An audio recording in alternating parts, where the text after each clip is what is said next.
I have in me the ability to make you a better you. So if you work hard, focus, stay on point, you can do anything. Trust me. We made this track to tell everybody they can follow their dreams. The human voice has always connected audiences with experiences. Major brands all across America have trusted Kever's voice time and time again. Conversational, powerhouse, intelligent, and sincere. That's the voice you need for your creative marketing process. KEAVERSVOICE.com. Kever's Voice, Kever's Voice, KeversVoice.com. Always on, all the time.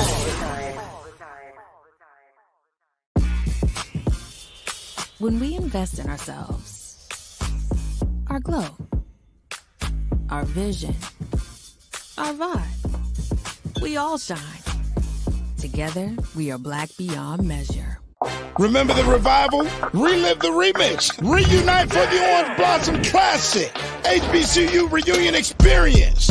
It's year 3, baby, and we back with that fire. Calling all HBCU fans. Labor Day weekend. The I Love Jackson State University takes on the venomous Florida A&M University. Tickets are on sale now. Watch the game in premium style seating or watch it from a luxury suite. And of course, you know the halftime show is going to be epic right here in the 305. The sonic boom of the South and the illustrious Marching 100. Who you rocking with? The 2023 Orange Blossom Classic. Don't miss the HBCU Reunion Experience. Labor Day weekend, Miami Gardens, Florida, Hard Rock Stadium. Trust me, we'll see you there. Oh. Check out orangeblossomclassic.com for tickets and info.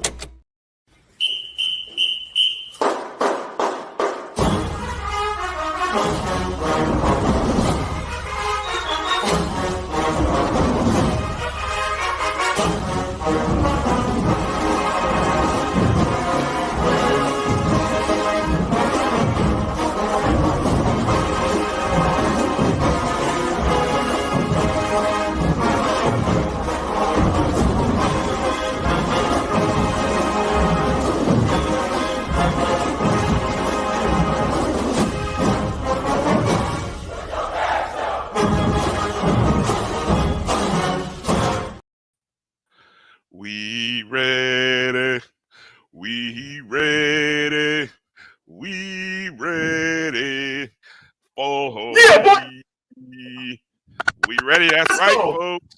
It's game week. Welcome to the ONG Strike Zone. Bryan Fulford, Marcus Green, Kelvin Rozier, and it is Jackson State week, Orange Blossom Classic week.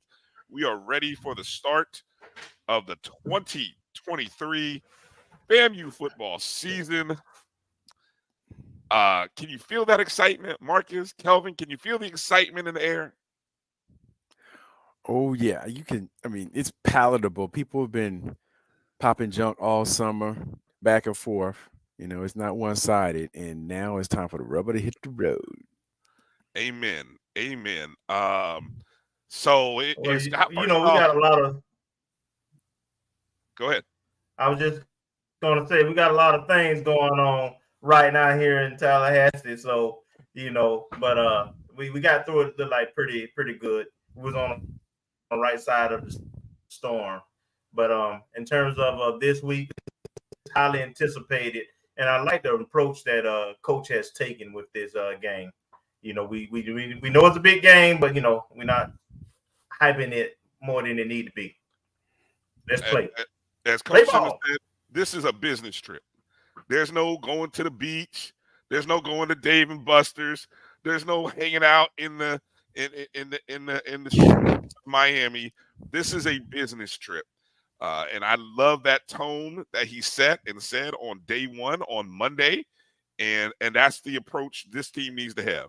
If they expect to do what they haven't done in a while, if they expect to do what many of us expect them to do this season, that's the right attitude. So it's good to see that. And let's take a second. And Kelvin, obviously, you are in Tallahassee. I'm in Orlando, so I didn't have, even though schools were closed here in Central Florida and Orlando. Obviously, Tampa was hit a little harder than us.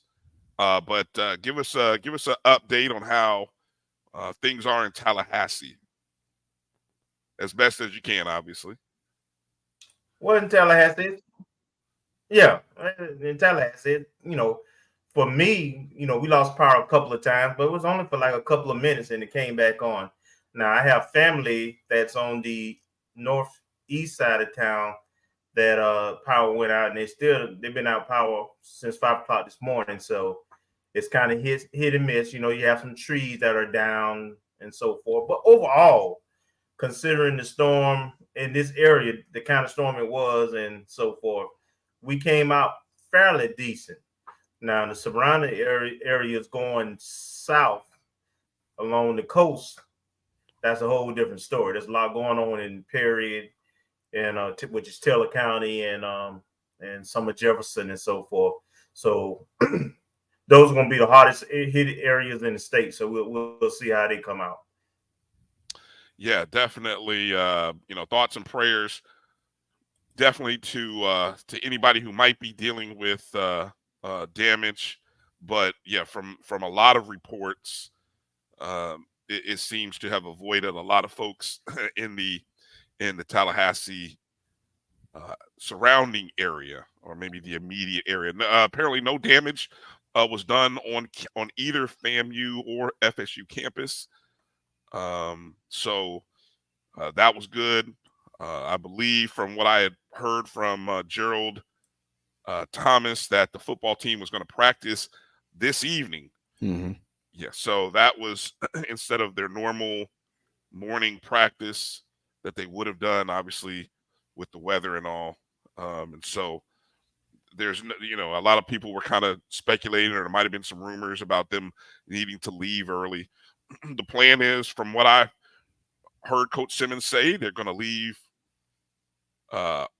Thursday because they have a obligation to be in town on Friday and Saturday. So they're going to look to practice on Friday down in South Florida, look to practice on Saturday as well down there.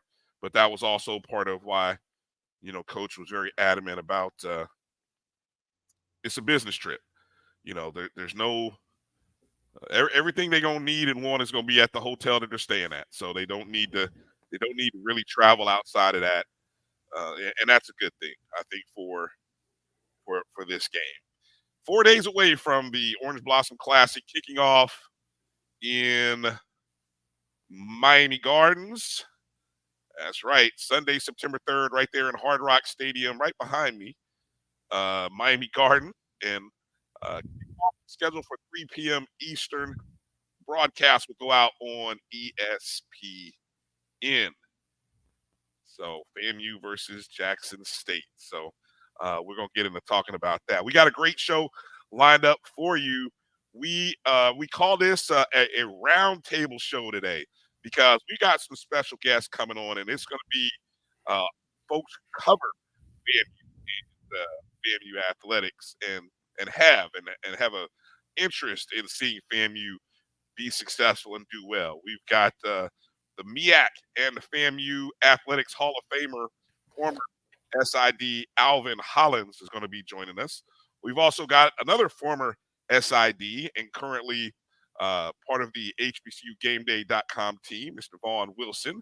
And then we've also got Keith Hadley joining us. Keith, of course, is the host of Fangs Up podcast and the FAMU Fifth Quarter. So all of those gentlemen obviously, cover FAMU, have covered FAMU, know about FAMU, know about this series, know about the OBC.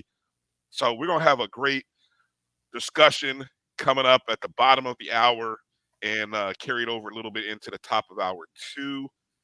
We'll get into talking not only about the start of the volleyball season here in just a moment. We've also got some pro notes to talk about here. As you can see, the one day that I get to actually wear blue and be any crap. Well, first of all, what up, boy? Yeah. What up, boy? What up, boy?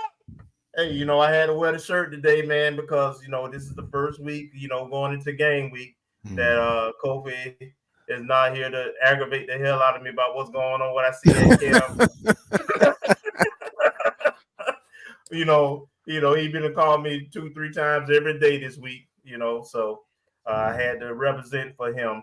But yeah, I'm looking forward to getting into this discussion, man, because I know, Bryan, we was at the Meac-swac challenge last week, and we'll get into that shortly.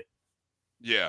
And yeah, I think Kofi, I get harassed for wearing them non-orange and green, but look, they final NFL cut rosters, and we'll mention that while we're here. I'll go ahead and just kind of mention it while we got it.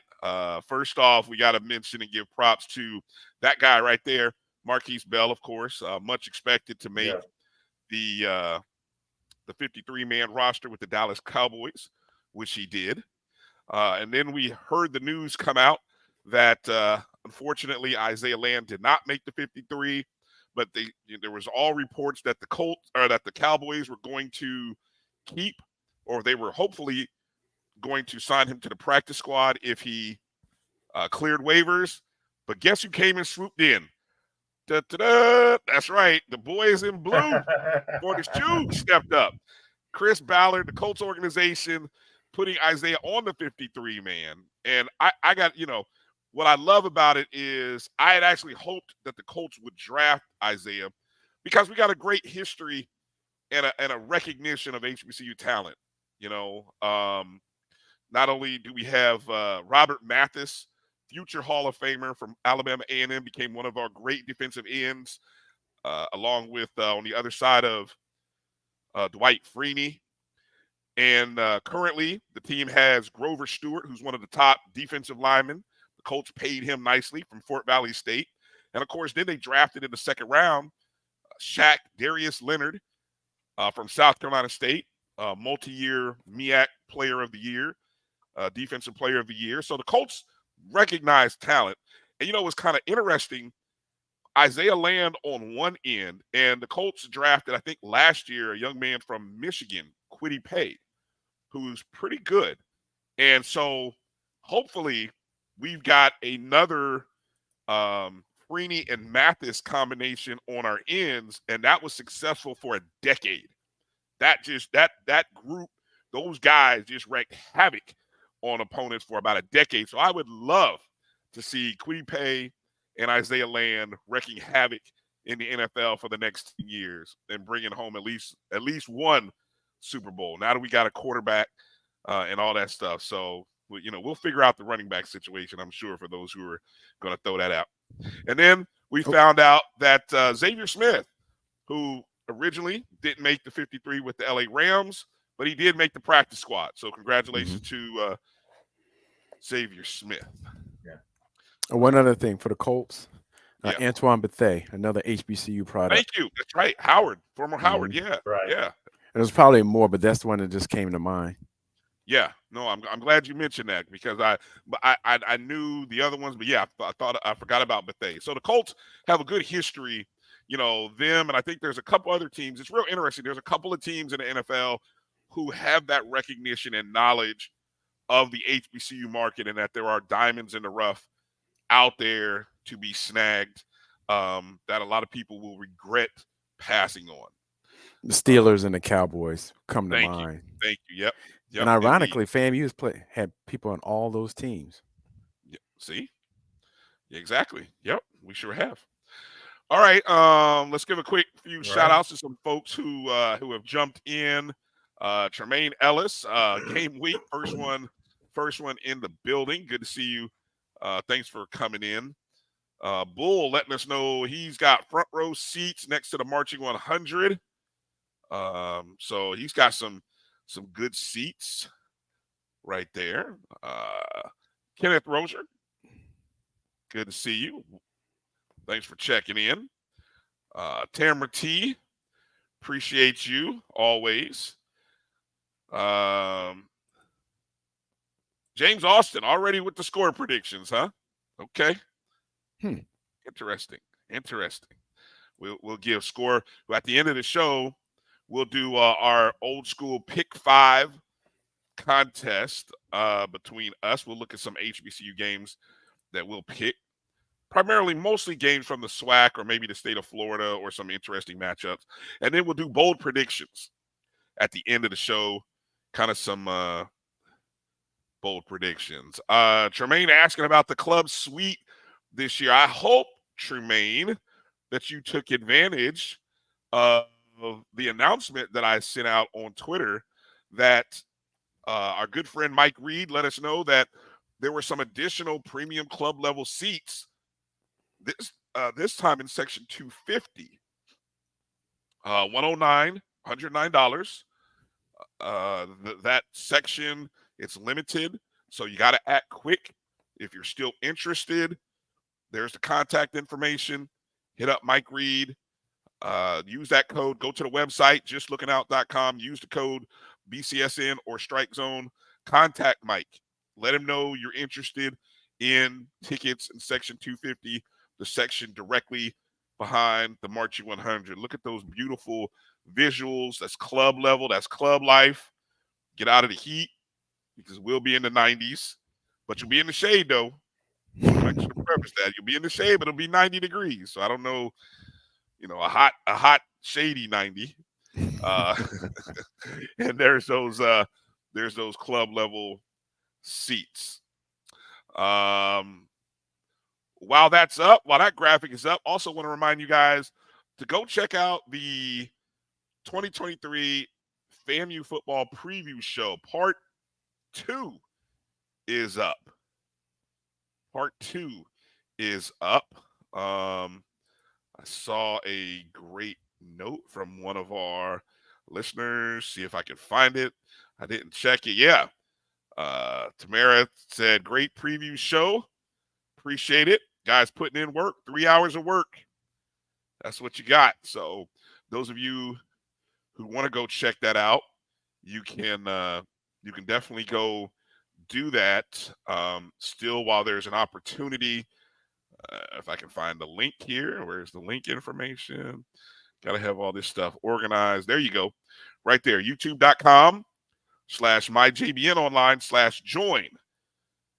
Make sure there's 3 tiers there that you can be a part of. Jericho Broadcast Networks, the parent company of the Black College Sports Network, which we are a part of. And you get a first watch of our preview show. 2 parts, broken up into 2 parts, but it's over 3 hours of content. So not only are you supporting the show, but you're supporting the Black College Sports Network. You're supporting Black-owned media. You're supporting HBCU sports media. We definitely appreciate your patronage. All righty. Let's see. What do we where do we want to go? What do you want to hit on first here, Kelvin? Anything? Let's go ahead and jump on this volleyball. Volleyball. All right. Of course, over the weekend, the Lady Rattlers traveled to Birmingham for the UAB Invitational.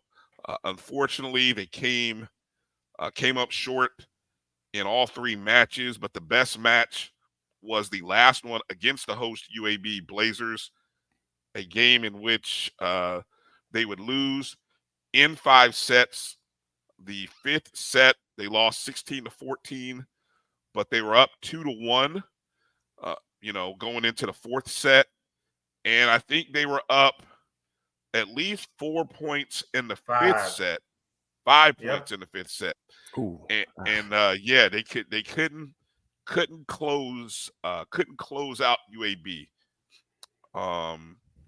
Little controversial call there towards the end. Go ahead, Kelvin. Yeah, also in the previous game, in the 4th set, they gave away, a set that they should have won that 4th set against I think it was Buffalo.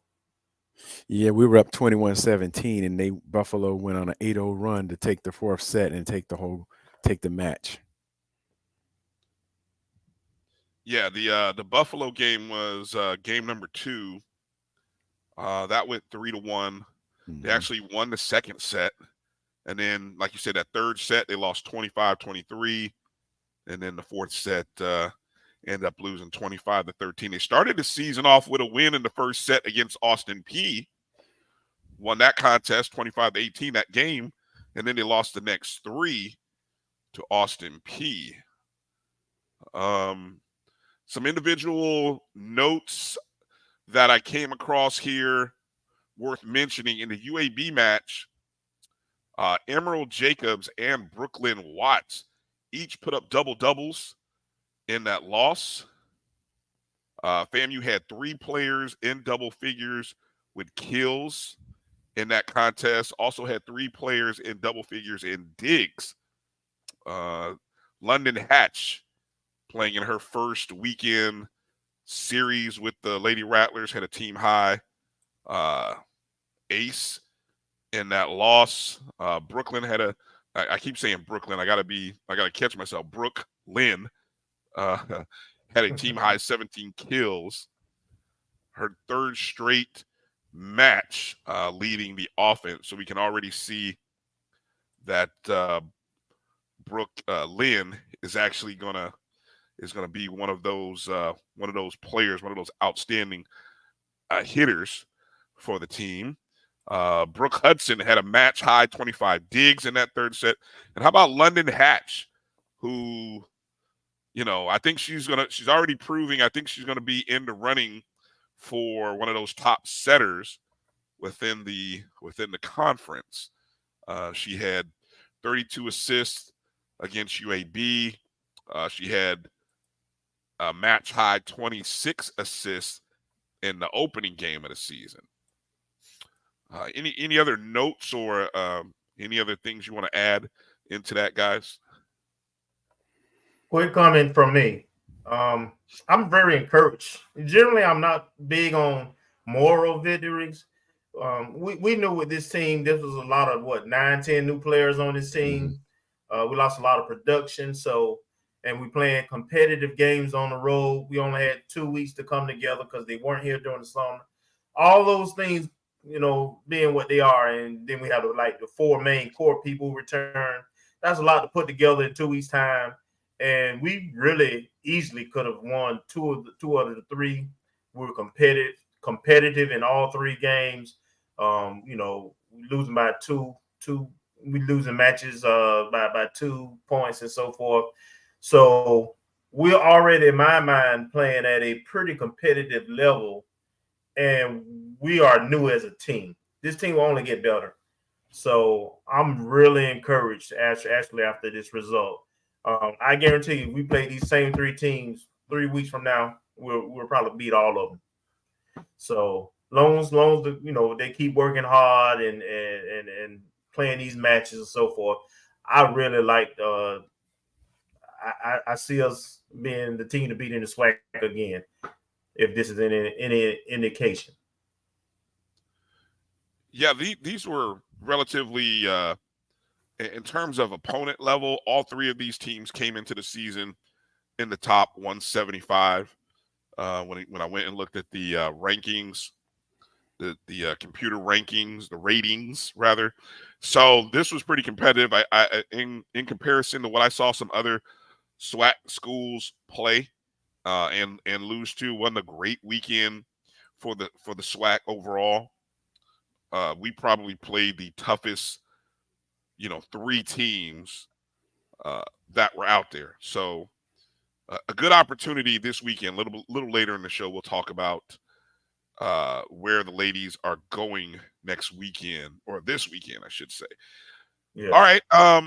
Before we take a break and get to our guests, obviously, Meac-swac Challenge took place in Atlanta, Georgia. Hot Atlanta.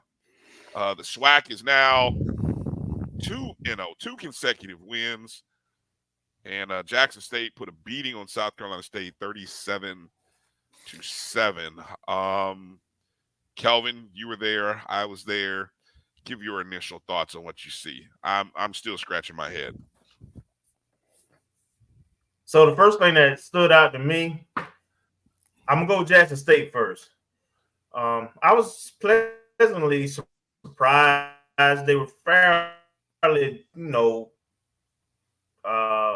they came together. I was impressed, right? I'm not gonna make too much of more of it, but new team, new players, and so forth. They played well. So they played well enough to let me know, and not that I didn't know this already. First, you would want to play them early, because they only get better as the season progresses. But they played well enough. So I mean, we have to. FAMU's gonna have to play the A game. They got talent. We knew that, but that talent is coming together. They're a little ahead of schedule, in my opinion. Now, the big takeaway for me, honestly, is on the South Carolina State side. They just not very talented. When you saw their DBs, right? Their DBs are slow. They don't tackle well. They don't have good hips. They don't, if you watch most of the plays, JSU quarterback threw for like 360 something yards, but most of those balls were guys catching balls in the flat, maybe 5 yards past the line of scrimmage, and they were running free in that against that secondary. I mean, the talent level, and it was a surprise to me. It was two surprises with South Carolina State. Their talent level or lack thereof, they're kind of undersized on both the offense and defensive line. And so they're undersized and they're not very athletic. And then offensively, they trying to run a spread offense and they don't have the personnel to do it. South Carolina State is a tight end, 2-back set, run physical, play good defense, play good special teams, get turnovers. That's kind of what they've been. And for whatever reason, they're trying to go to this spread offense. And they played right into Jackson State hands, right? They didn't have to worry about the quarterback beating them. And when they did run the ball, they had some modest success. But their first 5-6 plays, were like pass plays. So that allowed, they were always behind the sticks. They was always second and third and long, which allowed JSU to play pressure and play man. And they didn't care if they get beat because the quarterback wasn't going to get it to them anyway. So I just didn't like their game plan and their talent level went there. So I'll be interested to see how they play, against us and how our game plays out. Because one thing we know, our talent level is there. Yeah, much different than South Carolina State's. Marcus, what do you want to add? I'll give you a chance to add here before we go. Yeah, I watched the game on TV, and I guess my biggest surprise, well, I guess similar to Kelvin, my biggest surprise is how quickly Jackson State gelled as a team, because they looked like it was a smooth operation. I didn't see much in the way of hiccups you would expect with that volume of turnover for a particular team. And on the South Carolina State side,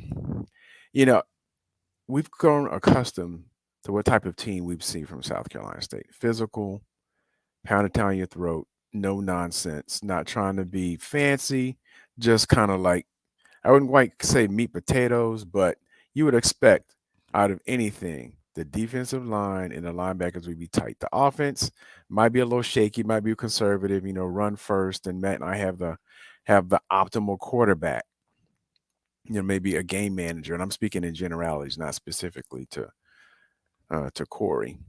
But I was surprised at how pedestrian they looked as it relates to the defense and just the offense, especially with the 60-year senior quarterback. I was like, oh my goodness, what is going on here? So those are the two biggest surprises to me. And this is not to diminish anything about Jackson State, because they came out ready to play and they put it on them. They took what was given to them, and they took some of what wasn't given. They just snatched it. So all kudos to Jackson State. But I was just kind of surprised at the level of play, or the reduced level of play from South Carolina State based on what I've seen in the past historically. Yeah, the game plan was horrible. That's all I'll say. Game plan by South Carolina State was absolutely horrible. That's all you can really say. Yeah, and they had some motion. They had some motion. I think it was 7-0, and they were running the ball, switching opportunity, 2 freshman running backs, and then they got a holding penalty that put them in a 1st and 25. And after that, third drive, but the first 2 drives were like a waste. They passed 5 of their first 6 plays. They went 3 and out and 3 and out. 5 of the first 6 plays were passing plays. And it was like, what are y'all doing? And then, then they decided to run. And guess what you had success doing? Run. And then they had the 1 penalty which killed the whole drive. Penalties, you know. And after that, it was a wrap. After that, yeah, it was over. But so anyway, okay, let's get ready to take a break. Our roundtable's getting ready to come up. We've got Keith Hadley, Vaughn Wilson, and we should have Alvin Hollins joining us. And we're going to get into talking about a plethora of things from FAMU football to FAMU athletics in general. And so look forward to this great discussion. And we're ready for our roundtable. So you guys hang in there, and we will be right back after this short break. If you think all pads are exactly the same, think again. This is Always Ultra Thins reinvented with the Always Triple Protection System.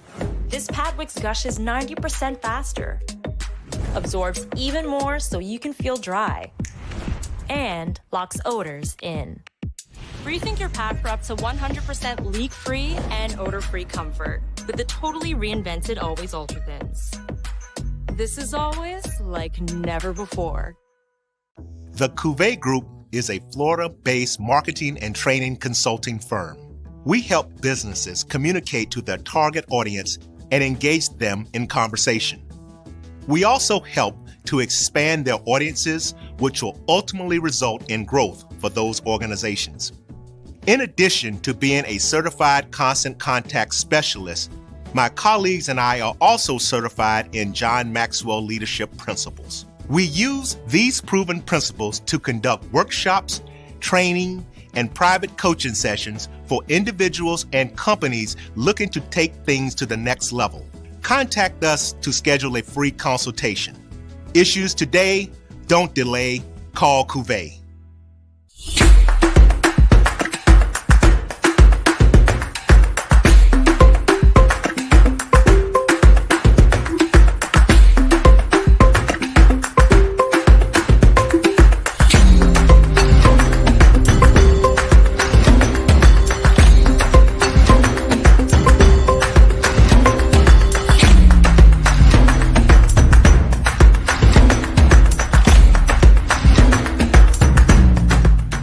Looking for the latest information on Southern University sports, the Southwestern Athletic Conference, and HBCU athletics, there's only one place to go. Tune in to the Carlos Brown Show, exclusively on the Black College Sports Network.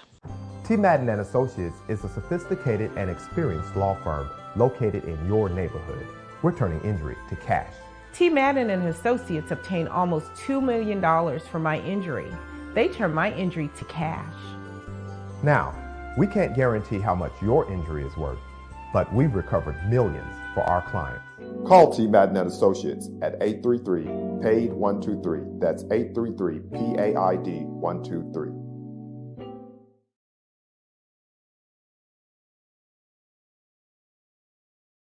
Stride K-12 powered schools are ready to put over 20 years of being a leader in online education to work for you. Dive into curriculum design for the online classroom.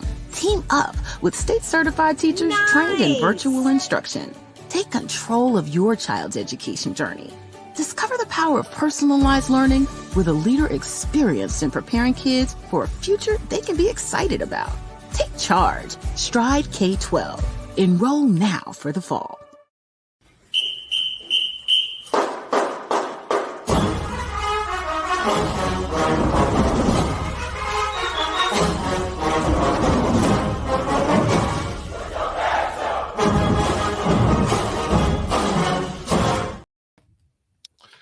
All right, welcome to the ONG Strike Zone. And as you see, Bryan, Marcus, Kelvin, pleased to be joining us today. It's Vaughn Wilson, HBCUGameDay.com, and Keith Hadley of Fangs Up Podcast and FQ FAMU. Keith, Vaughn, how you guys doing tonight? Glad to be out of the storm. Fortunately, we didn't get much into it, but just fortunate that I have power on and internet to be on this call tonight. Yeah, true indeed. True indeed. Keith, how you holding up? Doing great down here, man. No problems at all. That's right. That's right. Yeah, Keith, you're kind of in we're in the same neck of the woods, so we were very fortunate from our perspective. And so we're still looking for, so I'm sure we'll have Mr. Hollins joining us here a little bit later. If he got power, I don't know. Yeah. Remember? Well, I did talk. I talked to him. He told me he had power. Okay. The question is, how the internet's working. Obviously, that's always a thing. All right, so fellas, as I sent the notes, we got just a smorgasbord of different topics to talk on, but I figured we just we kind of ended the last segment talking about some observations from what we saw from the Meac-swac challenge. Obviously, our opening opponent is Jackson State, so let's just kind of start there and kind of put a close on what we saw. So I'll start with you, Vaughn. What are some observations or some things that you saw in that contest? Well, what I saw in the game, watching it from start to finish, was a South Carolina State, Jackson State team determined to show that they don't miss Coach Prime, they don't miss Shador, they don't miss Travis Hunter. They were there to prove a point, and that's what I saw from them. So it was high energy. They were flying around and those types of things.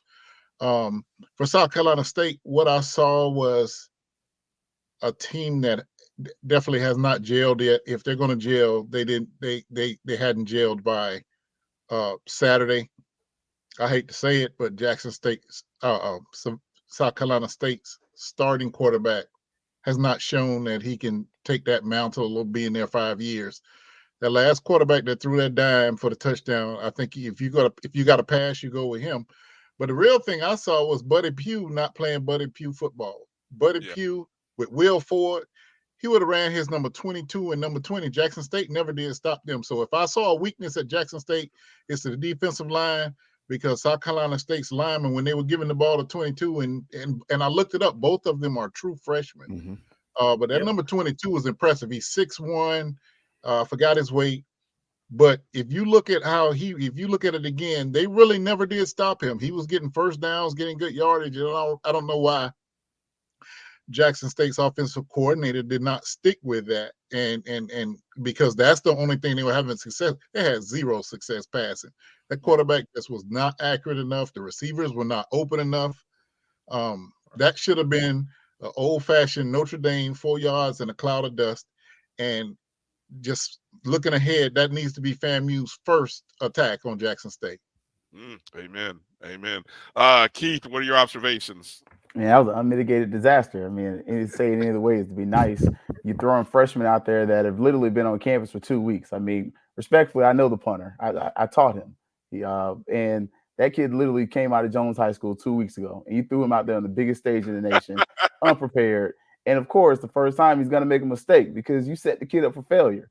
Then the quarterback couldn't hit the broadside of a barn, respectfully. I mean, you don't have a big receiver to bail him out. As Vaughn and Bryan, as you pointed out, when the run game was going, for South Carolina State was going until they got a penalty. So I agree with Vaughn. If I'm FAMU, you got what we call the tote game. I'm attacking that. But we also saw, like, deep offensively with the quarterback, you may have to get out of that zone defense. And I know FAMU is stubbornly committed to the zone defense. I've definitely asked that question before. But we saw where literally Jackson State's quarterback, while he had all day to make sandwiches and do everything else in the pocket, if you give him time in the pocket, he's going to eat up his own defense. And unfortunately, that's our base defense. And Jackson State showed a 4-2-5, a 3-3-5 stack, which are both formations we run. So when you're thinking about what Moose is going to see in practice, he's actually going to see in game a lot of the same stuff he probably sees in practice too. Mm-hmm. One of the interesting things that I noted was when I went back and looked at the stats, Jackson State only threw about maybe 4 or 5 passes over 20 yards. Everything, I mean, they threw about 15 to 20, and I all I know is on the left side, quarterback was 11-11. He was 11 of 11, throwing under 10 yards to his left. And of course, I mean, was that number 3? That number 3, they picked on him all game long. You're absolutely right. Whoever it was, they threw over there all day, under 10 yards, and they probably had a total of 15. So yes, the quarterback had a like a 350 or 360 yards passing, but even that was sort of I think that was even a little fugazi. It was like, come on, what are you that there was a lot of yards after catch. Put it like that. I mean, that's great for the backs. I mean, look, we feasted on yak yards. I mean, rack yards, whatever. So that's Bryan, that has made some of the best quarterbacks you ever want to see. If you look at Joe Montana and Young, their favorite pass was a 5-yard crossing pattern to Jerry Rice, and he'd take it from there. They didn't have to throw the. And if you look at Tom Brady, he's a master at the 10-yard pass. He would always have receivers that could turn it into bigger than that. He would hit 2 or 3, maybe a game, long passes, but his game was made dinking and dunking small passes, and that's how you actually open it up. So I'm not concerned about not seeing him throw and complete those long passes, because the greats actually complete a lot more shorter passes than the receivers make them into big plays. Good point. I will add one other thing, and I wonder if you guys saw this as well. I was really impressed with Jackson State's hurry-up offense. Their tempo, they noted, a lot of teams run tempo, and they run it, and they get to the line of scrimmage, and they do and look over to the sideline.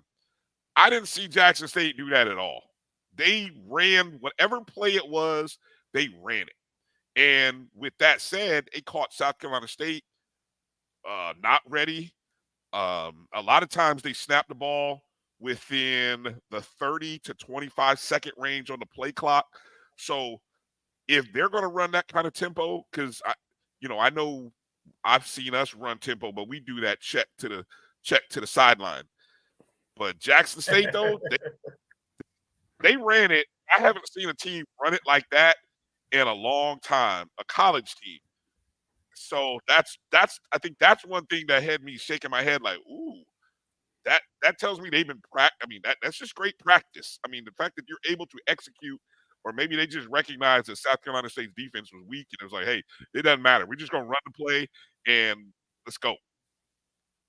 So yeah, I don't know, all right, let's move over to one of the first talking points that we wanted to hit on was some fall camp notes, and maybe some observations or some things out of fall camp that you were impressed with, concerned with. So I'll start with you, Keith, and then we'll just kind of go around the horn from there. I'm going to stick with special teams.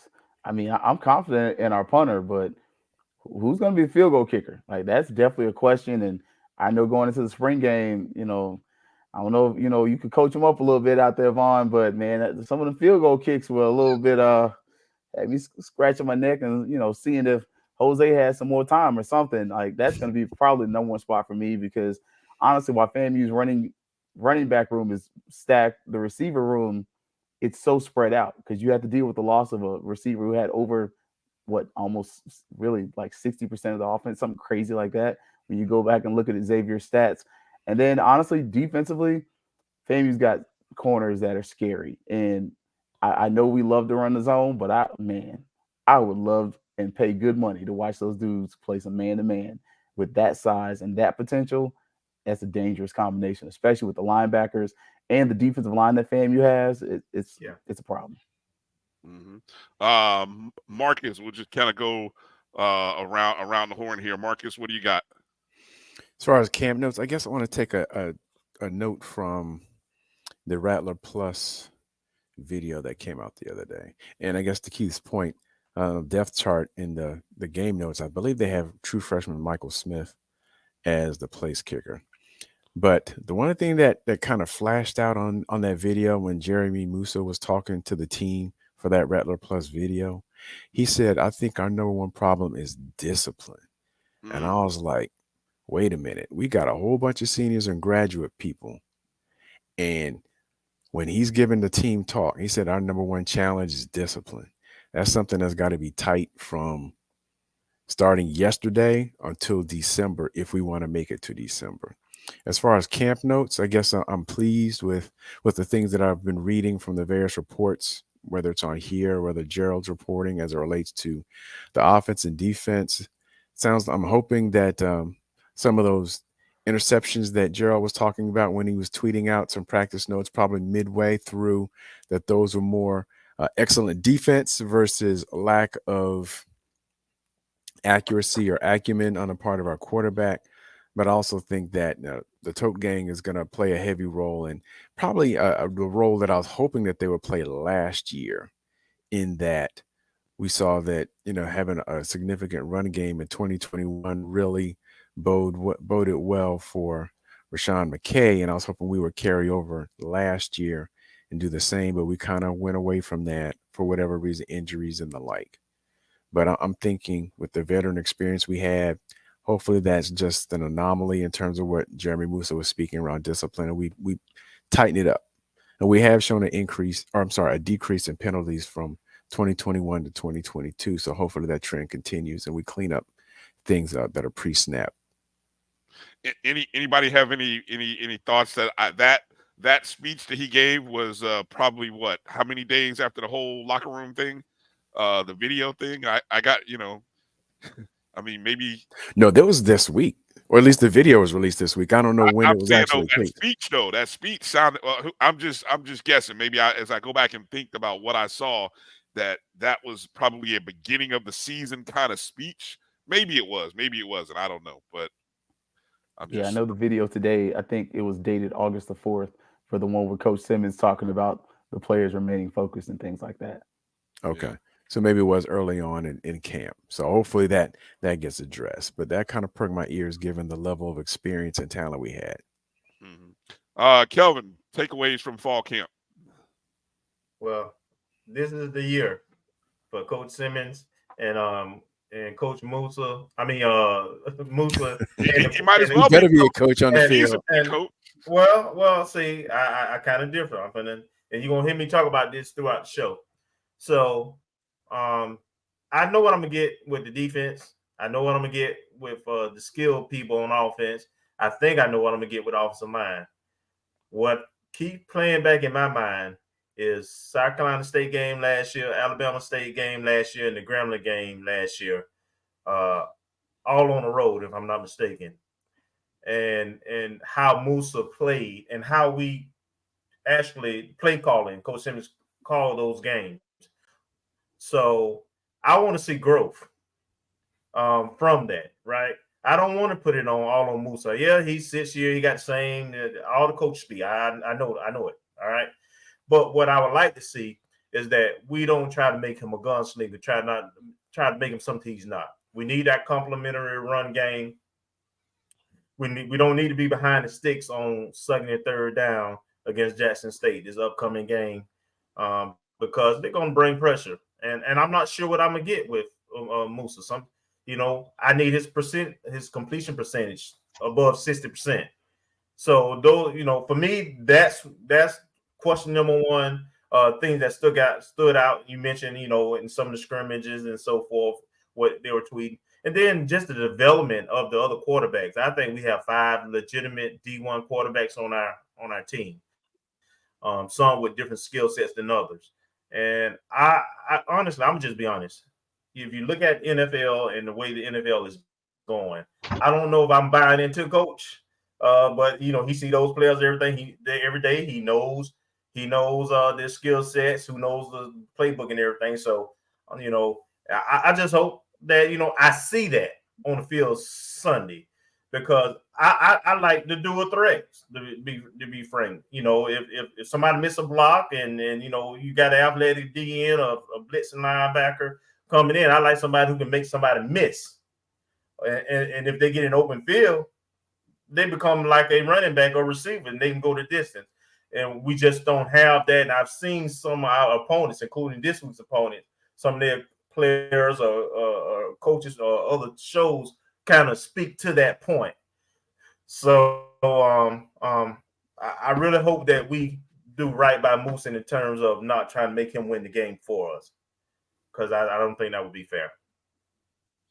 Vaughn, what are your takes from fall camp? Well, from fall camp, I have seen Mike Smith, the highly acclaimed think he's a 4 or 5-star kicker out of McClay in camp. Short and mid-range, he's deadly. He does not have the big leg. And what I've seen is we have another kicker who has a big leg, and they put him in there in those situations, and he kicks off. So I'm less concerned about the kicking game. Of course, it's going to be a loss anytime trying to replace somebody like All-American, like Jose Romo Martinez. There's going to be some drop-off, especially when you're replacing him with a freshman. But Mike Smith is everything they say he is. He's very accurate from close to middle range. And then we have the other kicker. I can't remember his name, from long range. The punter is out of sight. I'm looking forward to him. You know, I get excited about that. And the other thing that I'll take away is I've seen a gradual and important progression of Junior Muratovic at the second string quarterback. In that scrimmage, they had 2 scrimmages. In that second scrimmage, he was moving that offense, and he is mobile. As to Kelvin's point, he's very mobile. He was actually more mobile in high school. He kind of froze as a freshman at FAMU, but I think he's gotten his swag back, because there were some times where he tucked it in that scrimmage, and I was like, yeah, I'd like to see that from Junior. So that we hope that develops, and that has to develop. I'm very impressed with the offensive line, not only just the starters, but the depth in the offensive line. If we get into a game where we are trying to, win the game by running the ball, being able to shift in fresh linemen will be a big key, and we do have that inventory to do that at the defensive line as well. I think the most underrated person on probably FAMU's football team is General Hunt. He worked out like a dog this summer. He was lifting the whole weight room, and he didn't want to hear anything about Kamari leaving. He has himself to prove what he can do, and I think we're going to see some of that Sunday. Nice. Let's transition a little over to the head ball coach, Coach Simmons, entering into this is his 6th season. Obviously, having 4 under his belt. The 5th year obviously was the COVID year that we didn't play. Has a record of 33-12 at FAMU. Has 9 wins. Has coached 3 consecutive 9-win teams. One of the things that we pointed out, FAMU has won 9 in a row, which is odd. I think when you win 9 in a row, 2 years, and then the other year you win 8, that's pretty impressive. So I guess the question is, as we look at Coach Simmons, and what he's done and what he's built, what's your thoughts on what he's on where he's at in terms as a coach, areas that you feel like could be improved, and feel free to, if you want to project some thoughts on the future, go ahead and do that. So we'll start over there with you, Vaughn. For Coach Simmons, it's just amazing that many schools would love to have a coach with the record that he has, but this is FAMU, and expectations are just not the same. He's got a wonderful record at FAMU. One thing about Willie Simmons' teams, he coaches like a lot of the coaches in FBS do. They want the team to be playing the best at the end of the year. Unfortunately for FAMU, the last 2 years, they've been playing the SWAC East Championship game basically at the beginning of the year. So that doesn't bode well for his style of coaching. So we're hoping that he has adjusted that to make sure that they can get off to a faster start. But let me tell you, that FAMU team at the end of last year was ready to face anybody. Mm-hmm. And I got a little hot water about writing my article that FAMU and Jackson should play in the Orange Blossom Classic. But my statement was directly at the fact that Willie Simmons' team progresses through the year. It's kind of like Jamie Shute. Don't judge Jamie Shute's baseball team by the first half of the season. Or non-conference games. Don't judge him. because by the end of the season, they're going to be playing the best that they can play, and we've seen it over and over from his teams. That's just how JB Shoup coaches, and that is characteristic of a Simmons coach team.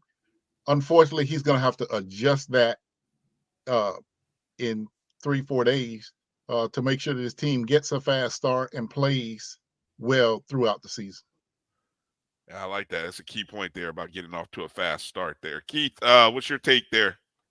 I think Coach Simmons, man, I think it's been a godsend if you consider what he came in against. I mean, consider I don't even want to say the man's name, so I don't say anything ugly. But I mean, that previous regime was it was chitlin juice, man. It was trash. And so you come in and you see how quickly he flips that to where he's never had a losing season. He's either 4th or 5th place all time in FAMU history. You consider like some of those names, like you're talking to Jay Gaither, Rudy Hubbard, who has a national championship, and Billy Joe, who really should have a national championship, but we're gonna leave that alone. I think it's amazing, and then you consider the fact that he's done so in spite of early on facilities being trash. Honestly, I mean the field house is still not where it could be, but it's a whole lot better than it used to be, and the stadium is practically brand new. So you consider what Willie Simmons has done in that time, considering sanctions and whatnot, and all the things he's had to battle. It's a success. And he's definitely going to garner the attention of larger institutions who don't have some of these problems, don't have some of these restrictions, and don't have to deal with outside forces that want to keep the enrollment low and other things that affect your funding. Well said. Well said. Marcus, what's your take? For Coach Simmons, I agree with the sentiments in that. I mean, he's done a lot with a little in a comparative sense. And I know we've mentioned, and even he's mentioned in some articles, that we are qualified or quantified as a under-resourced institution. And to see him come in after the previous regime with basically the same players, he didn't do, and he didn't have the NCAA legislation at the time to do complete overhaul like we could have done in 2023. But to go 6-5 his first year with a couple of games we probably should have won. So he could have had very close to 4 consecutive 9-win seasons. If you look at 2018 and some of the ones that we lost, including the team that we're playing against this weekend, where we didn't necessarily execute on a last-minute field goal, and then the Howard game where we probably should have won, and we were basically vying for a Meac title and didn't seal the deal, and then at least one other game we could have won, maybe the Florida Classic. I think that's the one where we had 2 interceptions by Ryan Stanley that were uncharacteristic. So you could have looked at 4 consecutive 9-win seasons, and he's built a program. And you look at all the accolades coming out as it relates to the team, but also how he operates, his philosophy, the good feelings that he has built up within the program and some people supporting the program, and that he has a lot of advocates outside of the FAMU circle who are seemingly willing to promote him. A couple of years ago, I think when, I can't remember the lady's name, but she's a national reporter for college football and also for NBA and WNBA. She came and spoke at the Tallahassee QB Club and said, Willie's a star. I don't remember her name, but you'll recognize her name if it comes back to me.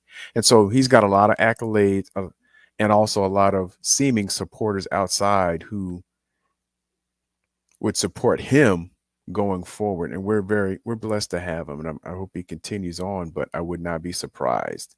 And in fact, when he hired on with the success that was thought to have happened by his hire, I'm a little surprised that he's still here just from that, if he met the goals and expectations that were set out when he was hired. Interesting. Go ahead, Kelvin. Thoughts? Coach is a winner. I mean, at the end of the day, I mean, he's won a lot. He's just not a champion yet. That's what's missing off his resume. Some things I point to is you look at his staff. When his staff leave, they get hired up. I mean, you got people in the NFL, you got people at Group of 5 and so forth. So he's good at identifying talent as far as coaches. Number one. Keith mentioned about facilities. What I would say is he's won, and some of the benefits of his win is because the university has invested more into the football program. He has more staff than any other staff ever had. He's got a football operations person and a couple of other positions that are funded, right? So the university has he has some things, and the university has put money into that. So of course that helps a lot. That's why we always say do more and more. But the university, in that sense, has stepped up and did those things. So he hires good. And then we have NFL on NFL. So with those NFL players on the NFL rosters, that means I believe that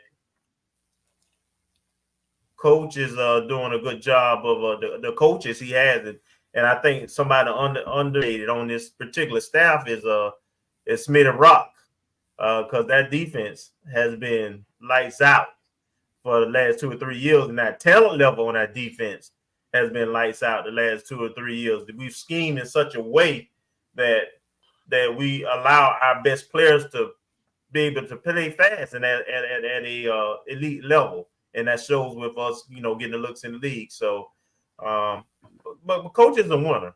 I just need coach to beat Jackson State and get us a Celebration Bowl win, and then I'm good for this year. And I will make a sort of a asterisk to something you said about him not being a championship coach. Yes, he is. 2019, Black College Sports Network recognized FAMU as the Black College national champions. They had the best record in football, and they took themselves, FAMU, not the NCAA or anyone else. They should have been Meac champs that year. So he is a champion. And the school recognizes 2019 on the field, though. I want to get to that Celebration Bowl and leave on the field. What we say, leave no doubt. Leave no doubt, exactly. Doesn't he have a ring as an assistant though? I thought he got one at Alcorn. I'm talking about his head coach. I'm talking about FAMU. Alcorn is Alcorn. I'm talking about that FAMU. I'm curious. I'm surprised, but maybe I'm not that none of you mentioned those 3 dastardly letters, APR, and that whole thing. But we'll kind of move that to the side then, and hopefully that with the guys who are graduating, we've seen good graduation numbers over this past year, and hopefully that will improve our APR status, and so that doesn't become an issue that rears its head once the NCAA decides to start holding people accountable again. Bryan, I can say this: at the booster luncheon, Coach Simmons mentioned that there are 22 players on the team that already have their degrees. Nice. That is probably that's got to be a record at FAMU. I haven't known FAMU to have that many players on a team with their degrees, and you can blame the coach for the APR, but I always look at the system when the situation there, because you didn't hire him to get them degrees, although he has to oversee it. But just like the university did after the embarrassment, after we all jumped on the university and said we're tired of you all doing this, you can't let each athletic director, when you switch them out every 3 months sometimes, you can't let them decide how to handle APR. You as a university have to do what you did last year, should have been done 15 years ago, where the university took responsibility, said, we're going to take this out of the hands of athletics. We're going to hire a certain number of staff, qualified staff, qualified, knowledgeable people of compliance, knowledgeable people of academics for the progress toward graduation. And I do tell you this, the NCAA does not like to punish teams for that. They will, but they don't like to do it. This is an advantage of probably having Tiffany Dawn Sykes as our athletic director, because she has a reputation for excellence and compliance. She can make the argument to give me time. It has happened before at FAMU. I cannot remember who it was, but we were given time where we certainly should have had sanctions. I really think that having Tiffany Dawn Sykes as our athletic director is going to be an advantage for us when that comes to bear. Very true. I agree, because she's actually stated that if they don't clean up some of that, she's going to be removing scholarships from those schools, and not maybe so much the scholarships, but their ability to recruit those at-risk players. Because if you don't remember, the NCAA players come in on a sliding scale. So the sliding scale is based on your GPA as well as your test scores. And sometimes the students can have it's a low GPA to get in that doesn't meet the admissions requirements. And she's pretty much stated that FAMU is going to be a lot more on the Stanford side of things opposed to being on the Florida State side of things. Well said. All right, fellas, let's do this. Let's take our first break. Give everybody a chance to do a quick bathroom break, get some water, whatever you need to do, and come back. On the other side, we're going to talk a little bit about how this team, we sort of talked on it a little bit. We're going to talk about getting over the Jackson State hump, and then our sort of season predictions, keys for this team to win a championship, and then maybe get into a few other non-football topics here. So you guys watching in the chat rooms, we appreciate you. Make sure to hit the thumbs up or the like button wherever and however you're watching us, and hang in there. We will be right back after this break. Supermarket sushi, really? No. Wait, Troy, you work here? I'm never not working. Like Head & Shoulders Scalp Shield technology, up to 100% dandruff protection, even between washes. Never not working, huh? Oh, Troy, you're such a good teacher. Yeah, I know. Never not working. Never not working. Never, ever not working. Are you serious? Never not working. Dandruff protection that's never not working. Head & Shoulders Scalp Shield technology. The human voice has always connected audiences with experiences. Major brands all across America have trusted Kever's voice time and time again. Conversational, powerhouse, intelligent, and sincere. That's the voice you need for your creative marketing process. KEAVERSVOICE.com. Kever's Voice, Kever's Voice, KeversVoice.com. Always on, all the time.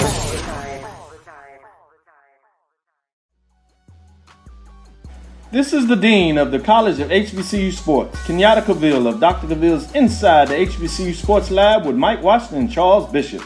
Come mix it up in the lab where the course lecture is in session every Tuesday from 6 o'clock p.m. Central Standard Time on Facebook Live, YouTube Spreaker, or the BCSN app, as we discuss all things about the HBCU sports culture, including exploring the week that was in the sporting HBCU diaspora, as well as the upcoming week of HBCU sports.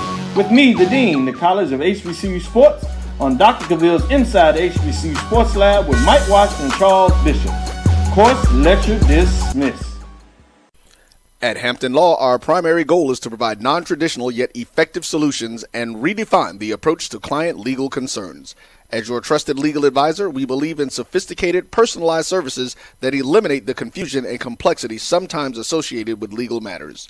Our high standard for client care and concern, coupled with our extensive legal knowledge and skills, make Hampton Law a resource focused on the protection of the client's interest and overall goals. We value our clients and truly enjoy working with them. Visit thamptonlaw.com to conveniently schedule an appointment online. Tamika Hampton Esquire, 1631 Rock Springs Road, Suite 336, Apopka, Florida, 407-494-1471. thamptonlaw.com. Majesty is a premium health and wellness tea line focused on bringing delicious yet healthy tea blends to the community. Filled with an abundance of vitamins and antioxidants, we work to blend teas with exotic spices and fruits to produce scrumptious and wholesome beverages. So check us out at mymajesties.com. That's MyMajesties.com. My Majesties, an Urban Passport member.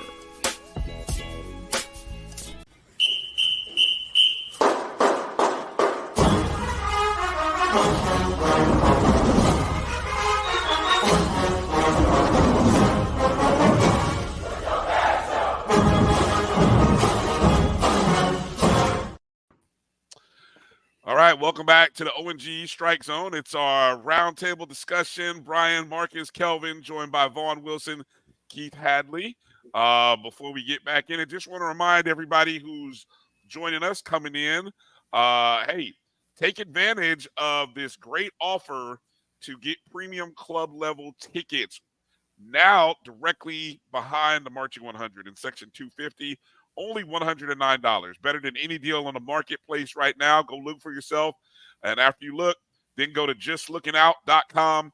Use the code BCSN or StrikeZone, and that will, a little portion, a donation will come back to the show.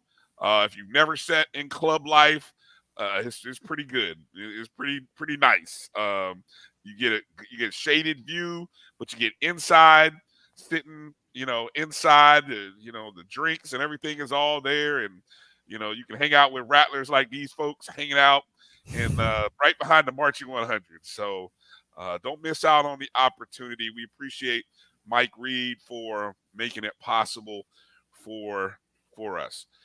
All right, fellas. Jackson State. We talked about it a little bit, and obviously we know what the noise is like out there. We haven't beaten them, and all I know is it's been we're on a 4-game losing streak. I had somebody say it's been a decade. I don't know how long it's been. 20 years. 20? 20 years. We've only played them. We've not played them, but 5 times in those 20 years. Yeah. So last time we beat them was in 2003, which is when I graduated high school. They don't care about that. All they can, it's all they care about is, it's been 20 years since y'all beat us. No care to the fact. Hey, Bryan, I'm gonna jump in real quick on this one because I didn't say nothing on social media, but I did see some of those posts and so forth. And at the end of the day, L is L. But I do want to go over those losses because not all losses are equal. All right, so the first loss came when Earl Holmes was the coach on a Hail Mary last play of the game, in which we had the game won, and they called an extra penalty and made us play an extra play, and they called a Hail Mary, and that's how they won that game. Then, of course, the 2019 game, where we had the game won again, and then all we had to do was down the ball, kick the field goal. I don't know why we tried to score a touchdown, but that was a decision that was made, and it got targeted inbounds, and we still could have went up to the line and spiked the ball. We did, and time ran out on us. And Kelvin, let me jump on that one. Even the play before, and I was listening to it on the radio. I think it was either Xavier Smith or Chad caught the ball and was down the sideline. The referee called him out at like the 2-yard line, and I was like, "Are you freaking joking me?" He looked like he got in the end zone, and I was like, "Are you joking?" And I was like, "Well, I wasn't happy." So that, and then the next play we ran it, and some miscommunication and misunderstanding. So even then, I mean, we had a significant chance, and maybe even had something not go the way that we probably should have. But I'm sorry. Go ahead. Correct. Well, no, and just the 76 game. Of course, then last year was last year. But at the end of the day, we played 5 times since 2000. We're 1-4, but we 0-4 in the last 4. But we found ways to give those games, but it's not been like a dominance. So, hell, 3 of those games they should have never won in the first damn place. So, but we got opportunity. That's in the past. That ain't got nothing to do with this game Sunday. So we can right a lot of wrongs like we did with BCU after that 9-game situation, and hopefully that's what we'll do. And I'm a stat nerd, so this is one of the few teams in the SWAC that we do not have a winning record against historically. So that's part of also what they feast on. That's what they feast on. So okay, so how is FAMU going to win this game? We talked on it, touched on it a little bit. Let's just kind of maybe give a thought, and maybe even if you want to go so far as a bold prediction, because I don't think anybody here thinks we're going to lose this game. So I'm not going to ask you who you think will win or lose, but maybe say, what is a bold prediction for this contest. And really, Kelvin and Marcus, I'm going to have you guys hold your bold prediction. You can give your analysis, but hold your bold prediction. Keith and Vaughn, if you want to give a bold prediction. So we'll start with Keith and then go to you, Vaughn. What do you got, Keith? What's your thoughts on how is FAMU going to get over the hump and defeat Jackson State this weekend? I like how Bryan knows what I'm going to say. My bold prediction is FAMU by 20. I'm not backing off that just because of that South Carolina State game. But I really do think that FAMU is a better team. One, our offensive line's better. Our defensive line's better. The whole team's better, if you ask me, if I were to be nitpicky. But I really think that FAMU is going to be able to take advantage because we're going to show them an actual team and a team who has – I almost cursed, but a team who has a clue. Like last week, that South Carolina State, that was – Buddy Pugh pretty much shot 2 middle fingers at y'all and said, "I'm out of here." Appreciate the check, bro, but I'm gone. And Willie's not going to do that. I think FAMU's going to give us a look, something that we can talk about other than that stuff we saw last week. So, yeah. By 20, huh? Wow. All right. No. Okay. Vaughn, thoughts? Keith and my predictions are very close. I said 3 touchdowns, so I'm going to go with 21. But I don't think Jackson State's going to score more than at the most 17 points because that quarterback is not going to be able to sit back in there like he did against South Carolina State. Anthony Dunn is coming off that end, and boy, is he coming. And Isaiah Major, that last scrimmage, sideline to sideline, that boy can move. But you're not going to have anywhere to run if those defensive linemen that we have seen charge. He's not going to be able to sit in the pocket and play backgammon and then decide where he wants to throw the ball like he did last week. Kelvin, your thoughts, your take. How does FAMU get over the hump? Well, first of all, the guys have spoken to what I feel is the strength of our team, especially early. Our defense is tough. So as long as we don't do anything to give Jackson State points, if you go back and look at last year's games, we had a fumble for a touchdown, I believe. We had a pick six for a touchdown. I think we had a punt or something for a touchdown. We had another turnover. So if we don't make those mistakes, then I'm with the guys. Just if we just play a clean game, we win by 2 or 3 touchdowns. Man, if our offense really clicked, man, we could be maybe not this game, but moving forward. I'm saying if Musa has grown, if we have a running game, if coach is where we think he is with his play calling with this particular squad, this is a team that's capable of pulling up Billy Joe numbers. And so that's what I'm kind of looking forward to seeing. But I won't give my prediction, but that's what I'm looking at. How the offense not turning the ball over, we winning special teams, and our defense being able to play. And I agree with Keith said earlier about that zone defense. We got great athletes. We're going to be the best team on the field, so we can't be scared to challenge ourselves with some man. Now, I'm not going to roll with the 20-point victory, but I think the keys to it will be a reestablished run game, and also take note that the NCAA rules change that happened this year, and Coach Simmons spoke to it in one of the press conferences this week, that the clock will not stop when the first downs are made, with the exception of the last 2 minutes going into the half and going to the end of the game. So with the strength of our defense, we'll have to use that strength to make sure we can get to the quarterback, but also make sure it can't get in their hurry up. And on our side of the ball, with the depth that we had on defense, we can rotate people in and out, hopefully soon enough, such that if they do get on a roll, we can have fresh people in. But on the flip side, on the offense, having the strong running game, we don't know to what degree of depth they have, especially on the defensive line. And we saw that South Carolina State, in a kind of a very short-lived time frame, was able to pound the ball and get some success in the running game. And if we lean on that and we're just pounding it, and if they don't have the same level of depth on the defensive line, our run game is going to go from 3-4 yards a pop to maybe 5-10 yards a pop when they start to get tired, and there's no break when they get a first down. So they're going to have the same guys out there. And if we play hurry up on the run game and we see them getting fatigued, I think that'll bode well in the third and fourth quarters for us. So I see us having a more balanced offense, perhaps like how we had in 2021, where statistically, we basically had the same number of passing and run plays, and we keep the ball away from them, make sure we have key plays on defense, keep them from getting in the hurry up, and just pound the rock and have timely, even if it's a game management type of game, even if it's just for this one, despite Musa being a 6-year senior, if we manage it and take what the defense gives us and just pound it and start to fatigue them, especially in Miami, I think that'll be the keys to the game.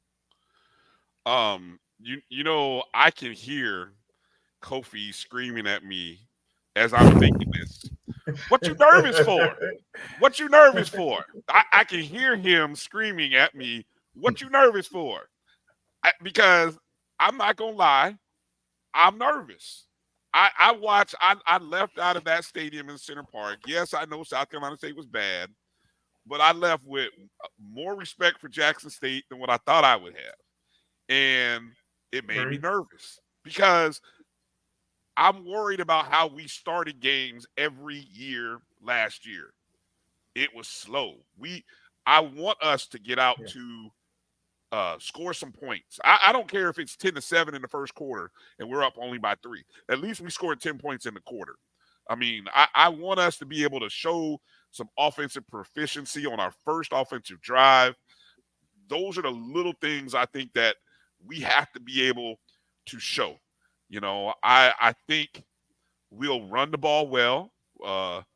And I think I didn't see a lot of man coverage by Jackson State DBs. Now, that's not saying that maybe they didn't have to, but I'll be interested to see if we see as much man from their DBs. There's no Travis Hunter. There's no there's no Shiloh. Or who was the other DB? The one who went to the NFL. Isaiah Bolden. Miller. Well, no, I was thinking about the DBs, and the reason they played so much man last year is because they had guys that NFL caliber talent that played a lot of man. I thought. I don't think that's over there this year. So I think that gives us and our speed receivers, Marcus Riley, Jamari Shareed. Heck, when we see Gassett get in there, I mean, guys that can really get off and separate from off the line of scrimmage, I think that's going to be an advantage for us. But I'll feel better with the lead in the first quarter. I don't care if it's 7-0, 10-0. I'll feel good. But we got to run the ball. The play calling has to be there. We have too much talent to be vanilla and to be one-dimensional, but we really we don't have to be fancy. I always say when you start seeing teams run trick plays, that's a problem. So I don't think we need to run. I don't want to see any flea flickers, double reverses. The hell with all that. I don't want to see none of that in the first half. If I see that in the first half, Kelvin, you move away from me because I'm gonna be fussing. I'm gonna be hitting you on the side like, Kelvin, what is this?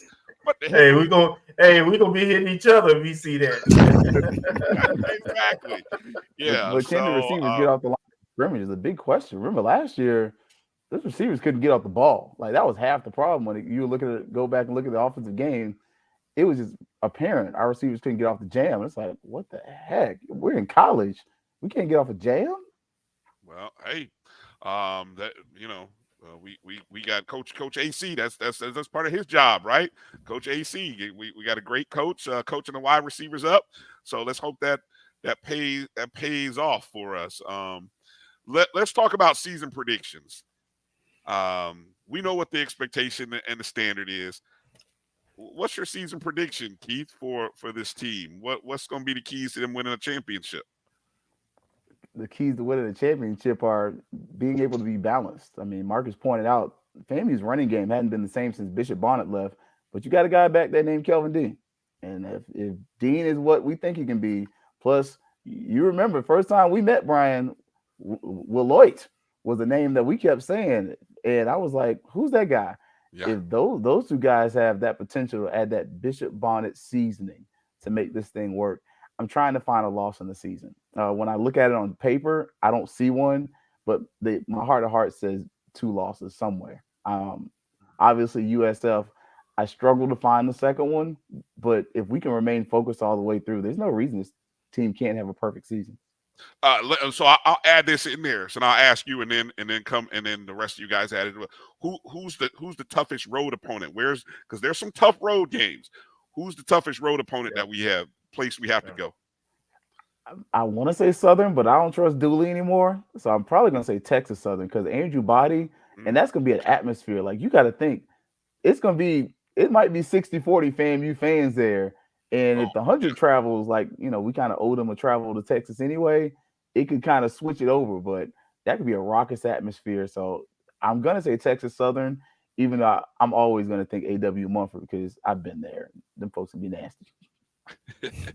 Okay, Vaughn, coming to you. Season prediction, keys to championship, toughest road spot for the Rattlers this year. As Keith looking at my notes, I mean, great minds think alike. Great minds. That's what they say, right?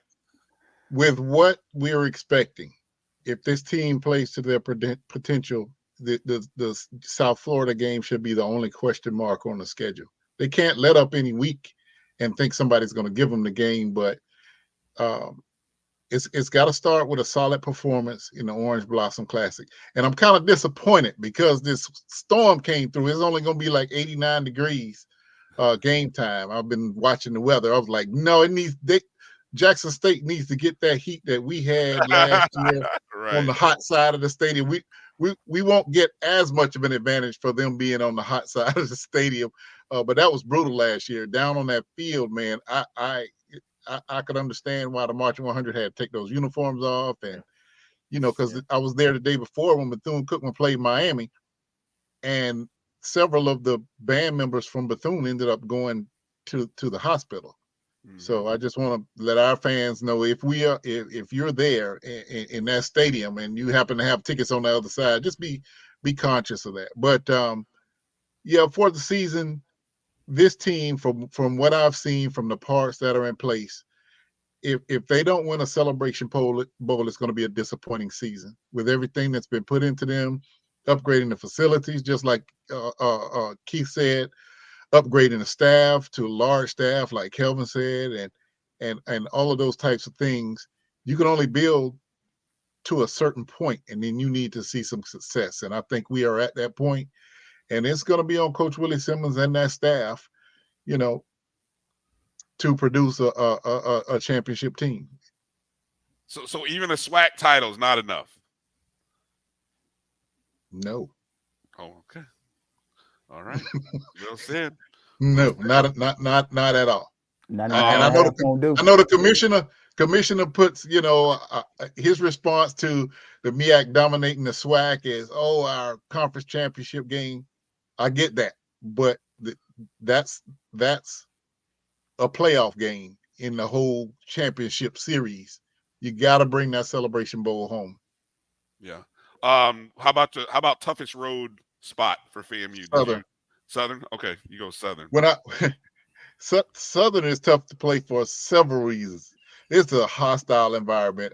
When I went to my senior year as a player, we went and beat the brakes off of them for their homecoming, and we needed armed security to get us out of there. It was bad. I mean, Southern is a rowdy place. So A.W. Mumford is not the place to play around. It's going to be tough. And I know Dooley has made some mistakes, but it's just something about when FAMU and Southern play, it's always going to be a battle. Yes, sir. Yes, indeed. Yes, indeed. Marcus, what's the season prediction? Keys to winning that championship? I don't know. I guess we might have spoiled it a little bit, with part 2 of our series. That's our season prediction, and I'm trying to. Hopefully, I'm consistent, but I'm going to say the Southern game is going to be the toughest one, the toughest road game, and my season prediction is 10-1 with the asterisk by USF. If we can, with all the talent and transfers and expertise and experience we have, with 22 graduates on the team, a lot of COVID seniors and COVID super seniors. that USF game is kind of, to me, in my mind, I haven't seen what their team looks like, but kind of a pick 'em as well. So I'm going at least 10-1 on the regular season. What does Coach Simmons call that? Those FBS games, or what is it? Get money games. Get money games. Yeah. Hey, this is the year with all those graduates that we have. Yeah, it's a lot of guys that are first-year head coach at USF, returning their cornerback from Jones High School, returning back from injury. Like USF, I mean, they can be beat. And this, again, FAMU plays what, 5 first-year head coaches this year? The majority of this schedule is first and second-year head coaches. It's a good point. Good point. Yeah. Okay. Kelvin, what do we got here? What's your prediction? Keys to a championship? Toughest road spot. If I recall your road spot, it's going to be completely different than what everybody else said. Correct. So the first thing that for me that's going to be really important is that, I said, in our predictions, in our season projection show that I think we're going to find a way to lose a game we shouldn't lose. We tend to do that anyway. And we have several road games that are going to be challenging. Southern's going to be challenging. Alabama A&M is going to be challenging. Texas Southern is going to be challenging. So I'm predicting that if we going to fall, that one of those 3 games will probably be the game we'll fall at. And I predicted that Alabama A&M is the tougher game for us. I agree with everybody. Southern traditionally is the toughest game. They're going to have a better crowd. They're hostile. They're a really good team. My only reason I'm not picking Southern and I'm picking Alabama A&M as the toughest road game this year is because Southern has a series of road games against Jackson State, Texas Southern, and Alcorn, and I think all of them at home except the Alcorn game. So we kind of in the middle of that whole run that they have. So, but that last time you remember we went to Alabama A&M, we were down 20 points, 17, 19 points, somewhere around there at late in the third quarter. So, I think Maynard has one of those sneaky teams. He had a disappointing year last year, but he brought in like 40 transfers or so. So I think, his team probably going to have the most upside because he's still there. He didn't have a whole lot of turnover this year. So hopefully if he can get his quarterback situation straight and they get off to a good start, I think that's going to be our most dangerous team. In terms of predictions, I agree. I said that our ceiling is 11-0 if everything clicks.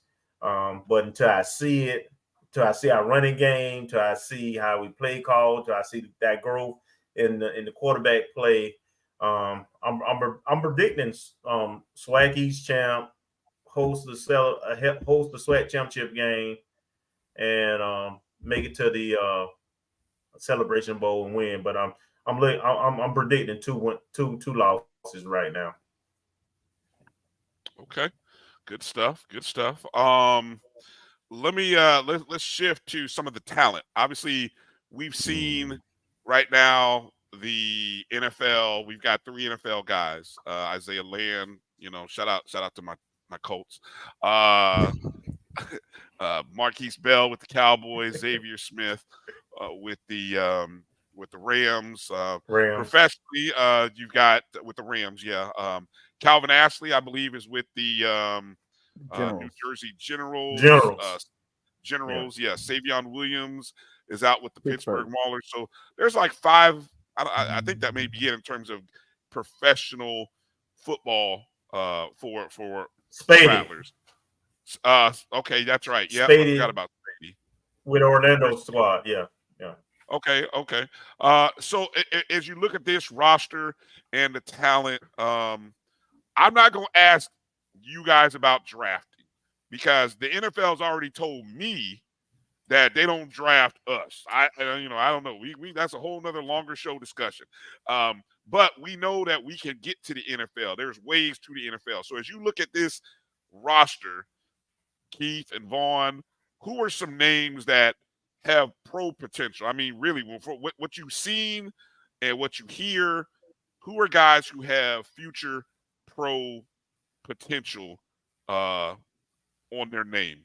We'll start Keith and then go to Vaughn. Bowler. I think he's going to shimmy his way to the NFL. Especially, it helps that there you go, Vaughn. You caught the joke. It helps that his brother just dropped a 4.3 at the HBCU combine earlier this spring. But you look at his size, look at his potential, look at his build. I mean, to me, Bowler's your obvious choice. I think Major has a chance, but it's a smaller chance. But I think, man, Kendall Bowler, that size, that potential, that speed, and that kind of dog that he just got, yeah, man, I think he's gonna go somewhere. Okay. What about you, Vaughn? I told you Keith has my notes here. I don't know how he's seeing them, but I was at practice last week and there was scout there, and I was trying to look on his pad to see what he had, but he was obviously there to see Kendall Bowler, because I saw every time Kendall moved, he wrote down things. But also a person that I really think has pro potential on that team is Anthony Dunn. He has the size. He's a good edge rusher, and he just came into his own last year at the end of the year as he got time to play, and he is looking good. The NFL kind of frowns on linebackers with Isaiah Major's frame. So the NFL might be an issue for him, but not saying he can't make it pro, because we got other leagues now. Right. And then the dark horse would be Marcus Riley. He's a very, very talented receiver. And, I've seen him. We were talking about how receivers couldn't get off of the line. He has great hands to get the defensive back's hands off of him. So that's something that's positive for him. Mm-hmm. Saw somebody here in the chats mention Kamari Young with an opportunity. That's a name out there. What about you, Marcus? As you pay attention to how guys have been recruited and things of that nature, what's your thoughts there?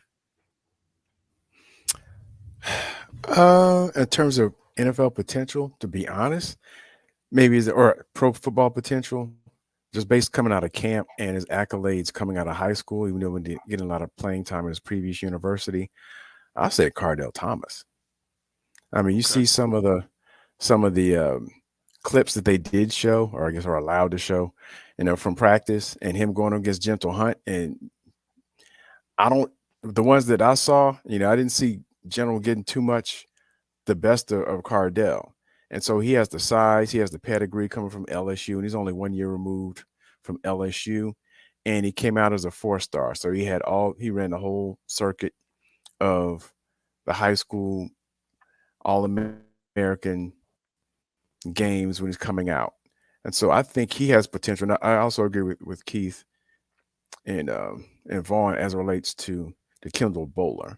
But I would also say Cardell Thomas has a good shot too, especially based on some of our previous season's offensive linemen at least getting tryouts at the professional level, whether it be the NFL or some of the other leagues. Mm-hmm. Kelvin? I think everybody's kind of discussed the main two that would probably Cardell and Bowler are probably going to be the most likely candidate. But I give you two names that I think, if their production increases, will also have a chance. I give you three, as a matter of fact. And Vaughn mentioned one, which was Anthony Dunn. I agree with the person who posted about tight end, Kamari. Yeah. But the only problem is we don't feature him enough. But he has size, he has great hands, he can run. He's an every down tight end. So he has the NFL metrics. But we just don't use the tight end enough. But he's a person that if he gets a shot, that he has the talent and the metrics probably to have a chance. Also, you talk about linebackers. I agree. They're gonna see Isaiah Major as a tweener. which is probably what hurt him, even though he has production. The other John Chaney, linebacker. I mean, he's 6'2", he's 225. He's been playing since he was a sophomore. He's got another year left, so he's going to have production. And man, if you saw him against Grambling, some of the hits he made last year, man. I mean, when he's an enforcer, so I think he's a guy that probably is going to have a legitimate shot going into next year at the league. Okay. I know we're coming up on our time with our guys, but I'd be remiss if we let you guys go without talking of two different things here. One, our FAMU volleyball team. We've got a championship level team. I mean, 2-time defending SWAC champs, been to the NCAA tournament twice. What's just your general take, observation on our FAMU volleyball team, which, there was a period of time in the Meac where, we were just running people off the court. And so I feel like we're starting to rebuild the magic of those years back when Coach Tony was running it. What's Vaughn and then Keith, what's some of your thoughts on our volleyball team success and what you see from this team? So this is an ONG StrikeZone, so I can be uncensored, right? Yes, you can. Yeah. Yes, you can. And I don't mean cursing, but I'm gonna just say this. I've watched FAMU volleyball for years. Coach Triffanoff, Pam Riley, actually, who was a former basketball player, was our first coach that actually won a MEAC title. She was inducted into the Hall of Fame recently. Then Coach Triffanoff came in, and what he did was bring an international contingent in to take FAMU's volleyball to the highest level it had ever been. It hosted an NCAA regional in Gaither Gym with Jacksonville University, Stanford University, and the University of Florida. That's how good they were. They beat Nebraska and broke a 10-year home game winning streak in Nebraska. And I saw that. I have that broadcast somewhere, and you have to hear the announcers. So FAMU's volleyball has been in the highest of highs. Near the end of Coach Triffanoff's career, they kind of fell off. The dynamics of the team changed between Riley and Triffanoff. It was an all-black team during Pam Riley.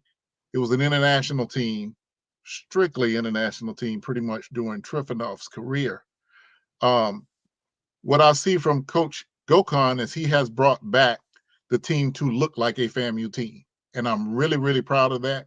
And led by Brooklyn Watts, who is I think she's a sophomore.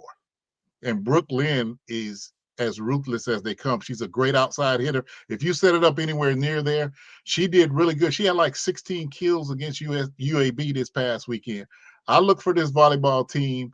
We relied on Dominique Washington the last couple of years, but let me tell you, in the championship game, Brooklyn Watts actually outplayed Dominique last year, and she has continued that role. I look for nothing less than a SWAC championship, and I hope the rest of the team gels and we're able to steal a victory away in the NCAA tournament. Yeah, that definitely would be nice. Keith?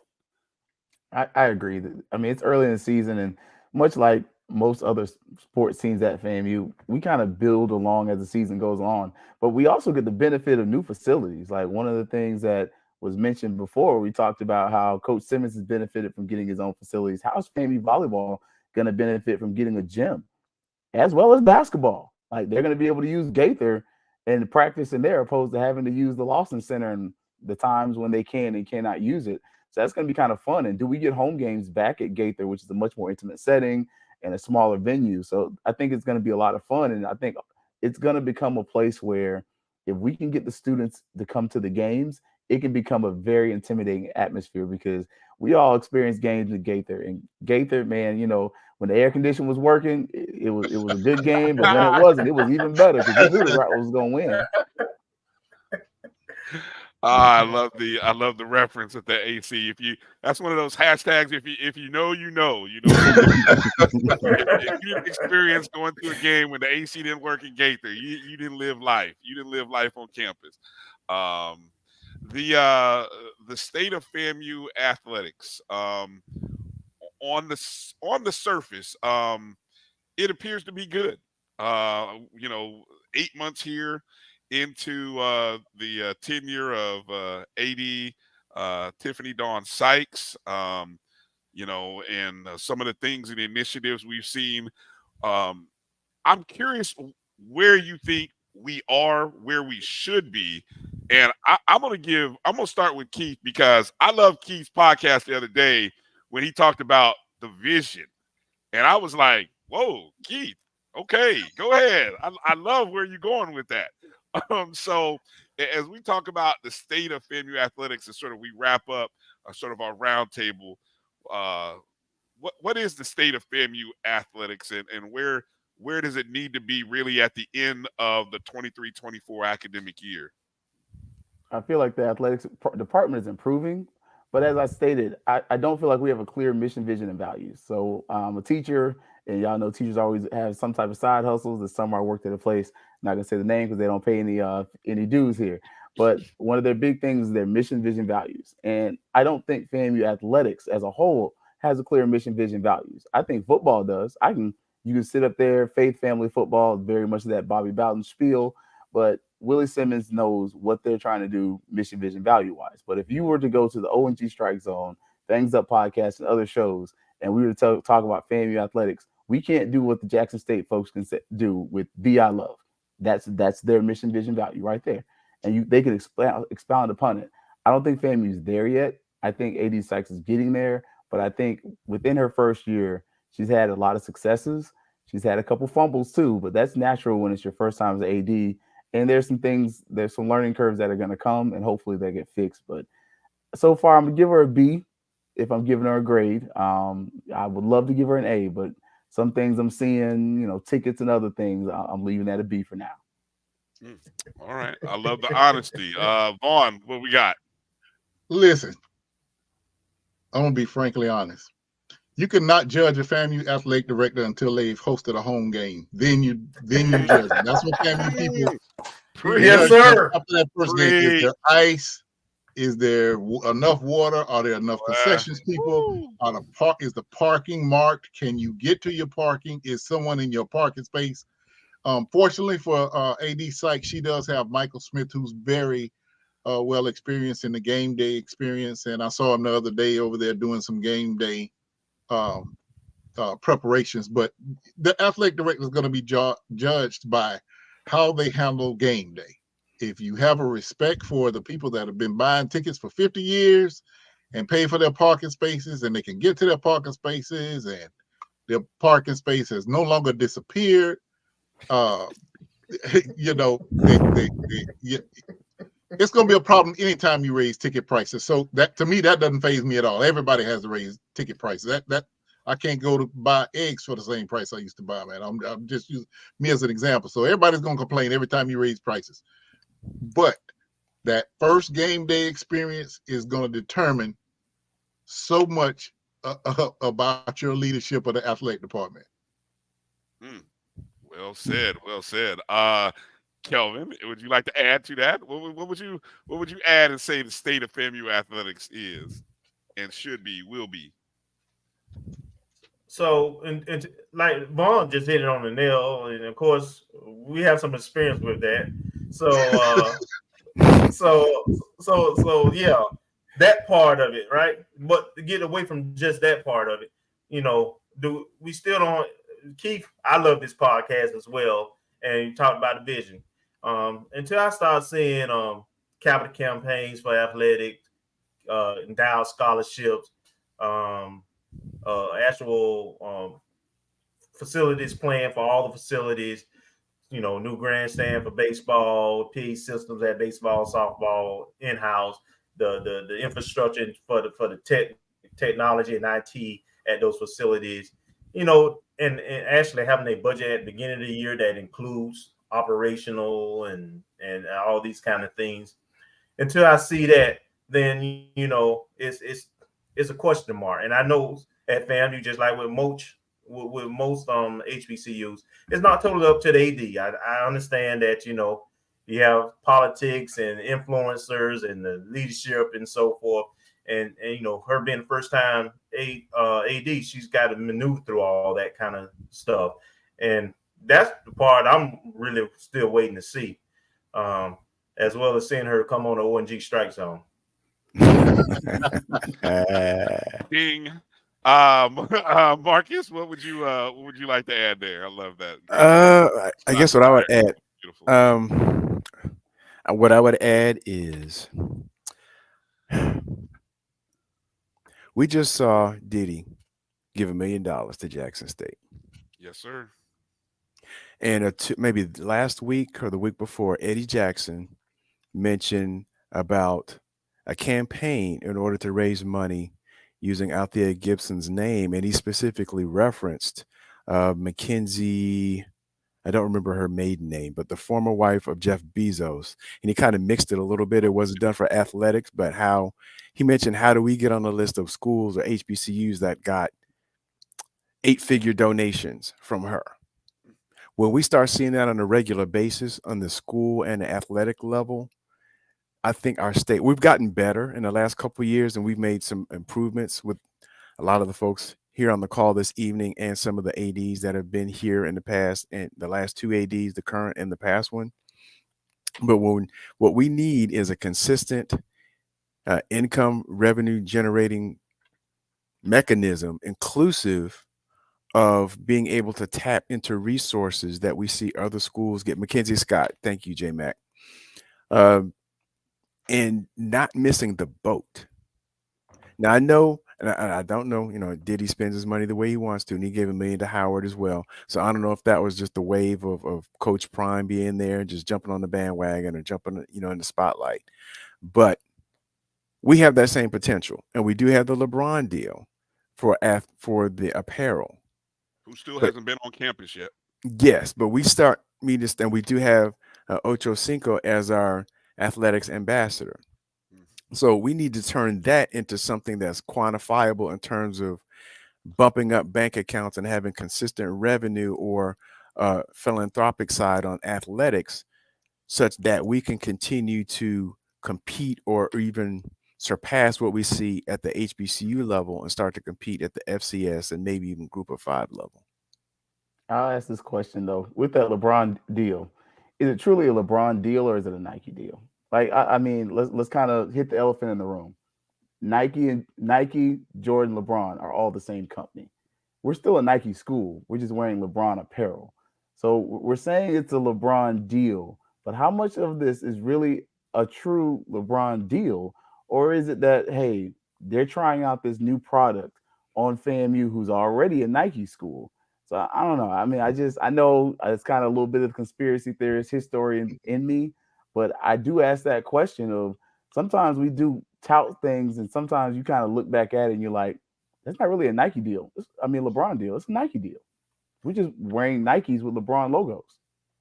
Well, it's a brand new venture, so of course they don't have some of the apparel materials. They developing those lines for some of the sports. But you got to remember now, Ohio State also has a LeBron deal, and we do have his logo, so it's a LeBron Nike deal. All right, but what did we do to leverage that relationship? I mean, we have a Ken Griffey relationship tie-in, who's also a big-time guy with the company. And I think we're saying the same thing in that sense. Where are our leaders and our people of influence within the university structure in fostering those relationships to leverage that, so that we can take it to a higher level? I mean, we got folks in media, right? And it's just, you don't see it. And so if you don't see it, you assume that it ain't happening. And so I think that's what we're getting at, man. We happy, we better than where we were, but we ain't where we need to be. And I'm not sure we putting in the work to get there. That's going to be the next test. And it's the last time we really saw that come to fruition, really, from Al Lawson. When you look at that, the facility bearing his name, he's a politician, and he finds ways to help get that building created. But where is the rest of this when is it gonna come to fruition? Because we talk about the P3, we see where FAMU's doing things with land acquisition, but we see where College Town is encroaching upon our university and encroaching upon our south side of Tallahassee. But how long is it going to take for the South Side to be able to truly benefit, especially the Vaughn neighborhood? My mom, look, that house across from the Robinson's food store, that's my mom's house. That's the house she owned. So I grew up around Vaughn. But when will that start impacting FAMU to where we can get those hotels not to just be in walking distance, but to also potentially be on campus to where we can have that 24/7 area, that 365-day a year spot where when we're having recruits coming to visits, they stay on our property and they pay things like that. It just creates a cycle where FAMU could become a self-sustaining entity upon itself. Well, it has been presented.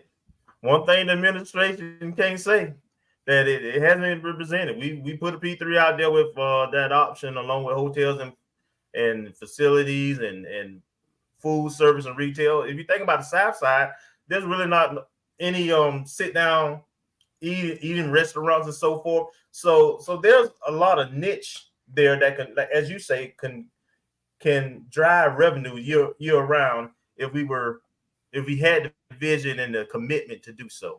And so hopefully folks will keep talking about it. I know we're going to keep talking about it on our podcast, and maybe at some point it'll pick up steam. And also, we got to have the balls to just go ahead and execute it. I'm going to just say it like that, because Tony Baselli from the Jacksonville Jaguars was on campus with a team with a P3 proposition for us. And they came over and they were very, very interested in doing it. And we got cold feet and didn't execute it.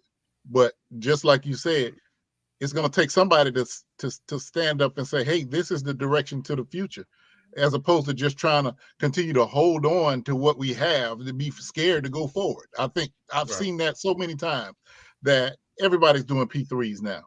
And we had Tony Baselli and his whole group came over to campus with that P3 option for a new stadium. They would manage the stadium. We would have complete ability to use the stadium anytime we needed to.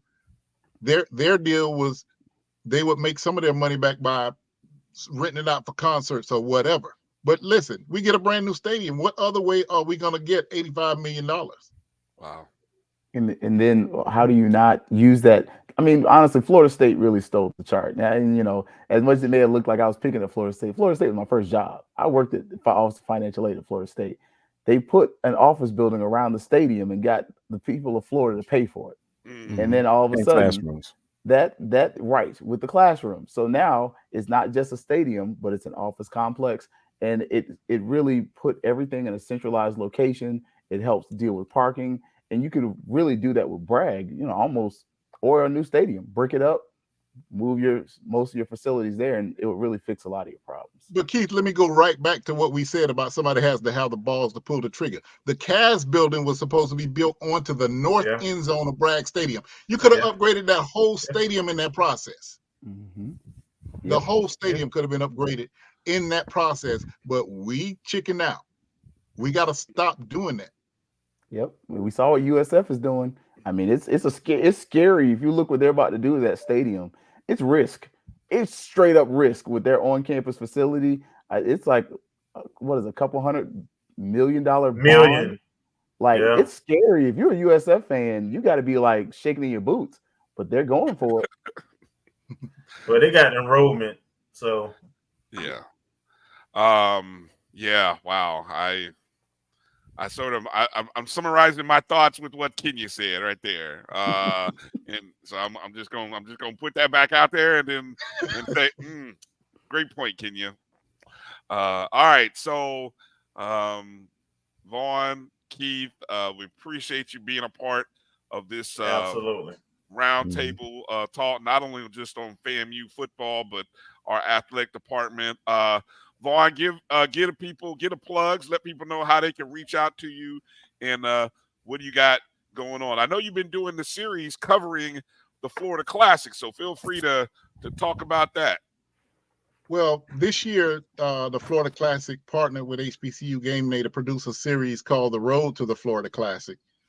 And each month we're going to produce a special, when we were lining out the shows, I said the first one needed to be football before a game was played, just in case one of the teams doesn't have a good record.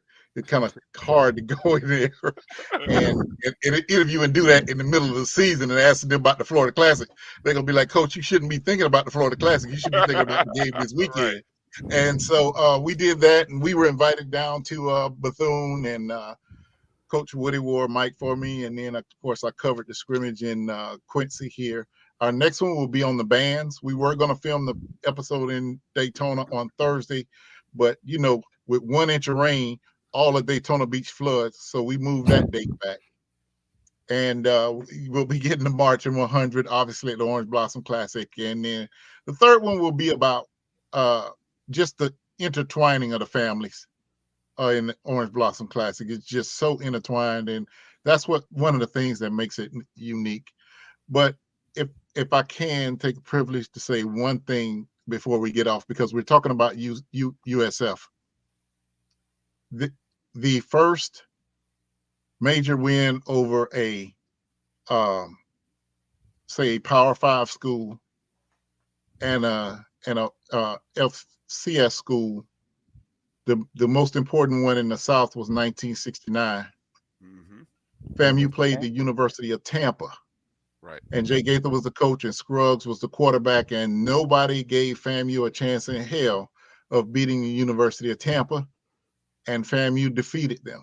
And so that's going down as history as one of the first games in the South where HBCU played a predominant school in that manner, and FAMU won that game. The importance of that is we need that snake to strike again this year against USF.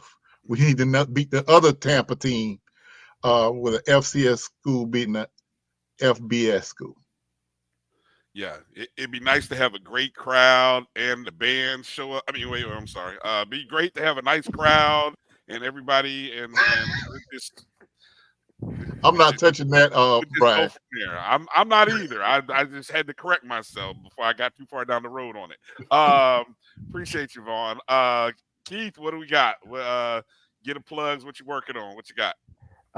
Definitely working on the Fangs Up podcast. Is always going to be down there in Miami. Also running the Fifth Quarter FAMU Twitter page. Also quietly helping out with the Florida Regional Association of National Alumni Association on their social media, as well as the Rattler Booster Club. So just making sure I give it back. These are organizations. I was a member of the Boosters when I was in college. So just giving back to those who poured into me, because some of them are like family and some of them are family. So just giving back those ways and just being at the games. And look, I'll see y'all there. Yeah, most definitely. We'll see you down. You guys travel safe down to Miami Gardens, and we'll see you when you get down there.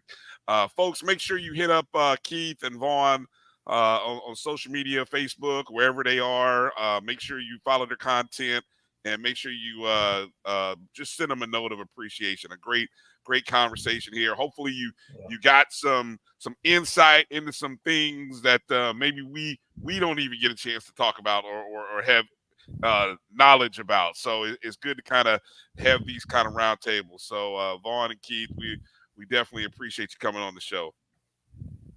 Thanks for having me. Yes, indeed. All right, let's take a short break, come back, and then we're gonna wrap it up with our pick 5. We're gonna pick 5 games, and then we're gonna give you our bold predictions for the Orange Blossom Classic. We'll be back in just a moment. I have in me the ability to make you a better you. So if you work hard, focus, stay on point, you can do anything. Trust me. We made this track to tell everybody they can follow their dreams.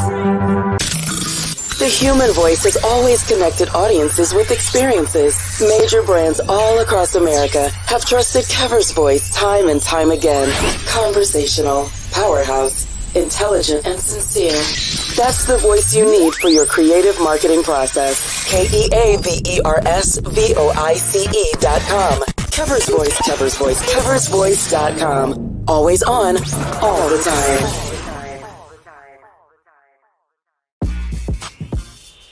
When we invest in ourselves, our glow, our vision, our vibe, we all shine. Together, we are black beyond measure. Remember the revival? Relive the remix. Reunite for the Orange Blossom Classic. HBCU Reunion Experience. It's year 3, baby, and we back with that fire. Calling all HBCU fans. Labor Day weekend. The I Love Jackson State University takes on the venomous Florida A&M University. Tickets are on sale now. Watch the game in premium style seating or watch it from a luxury suite. And of course, you know the halftime show is going to be epic right here in the 305. The sonic boom of the South and the illustrious Marching 100. Who you rocking with? The 2023 Orange Blossom Classic. Don't miss the HBCU Reunion Experience. Labor Day weekend, Miami Gardens, Florida, Hard Rock Stadium. Trust me, we'll see you there. Oh. Check out orangeblossomclassic.com for tickets and info.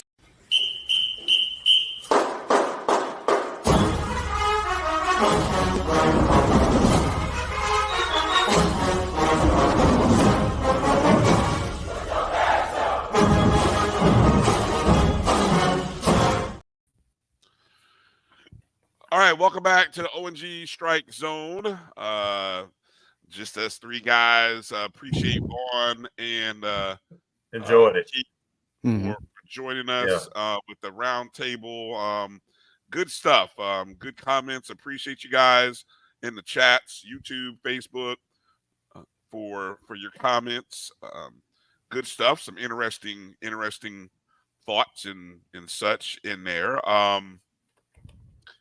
Want to make mention, I saw somebody who was at J-Mac brought up that he thought we would actually be a 9 to 10 point underdog. I don't think it'll be that much, J-Mac. I think it'll be, I'm going to say it's going to be 6.5 to 7. I don't know if it's going to be 9 to 10. Now, you let me know. If you've seen it 9 or 10, then you let me know because I'm looking. I'm looking to see what's out there. I know that the South Carolina State, Jackson State game opened at about 11 points and got to anywhere from 7 to 8. Yeah, let's just say your boy was on the wrong side of that number all day and every way. All day and every way. So wrong. I think that's part of why I had such a bad ride back home, just thinking about what was lost. But the metrics said Jackson State was going to win by 14, 15 points. The computer analytics won. The computer analytics say Jackson State is a 6.5 to 7 point favorite. So I will say you're wrong, computer, again. And this time I'm holding out hope that I'm going to be right. So I'll be looking for those numbers. So when you see them, J-Mac, hit me up. Or if you find them anywhere, I know it's hard. First day of the college football season. Week 1 begins tomorrow with a lot of games happening across the country. Even in this HBCU space, there are a lot of teams playing tomorrow. If you ever want to, for anybody out there, if you ever want to kind of get a good look at the schedule week to week, go to onidin2.com. Onidin2, that's ONNIDAN, the number 2.com. And that's a great site that you can go to and you can actually see the games that are playing beginning Thursday. Yeah, Thursday the 31st. There's several teams playing. West Virginia State, Lincoln, Missouri, Arkansas, Pine Bluff playing Tulsa, North Carolina A&T traveling to UAB, Kentucky State, Clark, Atlanta, Lincoln, PA, Virginia, Lynchburg. Those are all schools that are playing. Yeah, fortunately, EA, I was a little bit smarter. I was much reserved. Thankfully, I was reserved. Thankfully, I knew better. But we'll see. We'll see. All right. let's set the weekend and let's get ready to get out of here, fellas. First off, FAMU Volleyball will be in Jacksonville Friday and Saturday, playing 2 games on Friday against the Citadel at noon, and then playing Northern Arizona at 6 p.m. Both of these games are played in the Jacksonville Invitational, I believe, on the campus of Jacksonville University. Some interesting notes from these 2 opponents. The Citadel is actually, in terms of record-wise, the team that comes in with the best record. They're 3-0 with a ranking from Massey ratings of 179. Northern Arizona comes in with a record of 2-1. They actually lost a 5-set match to Prairie View A&M over the weekend. So they're ranked 221.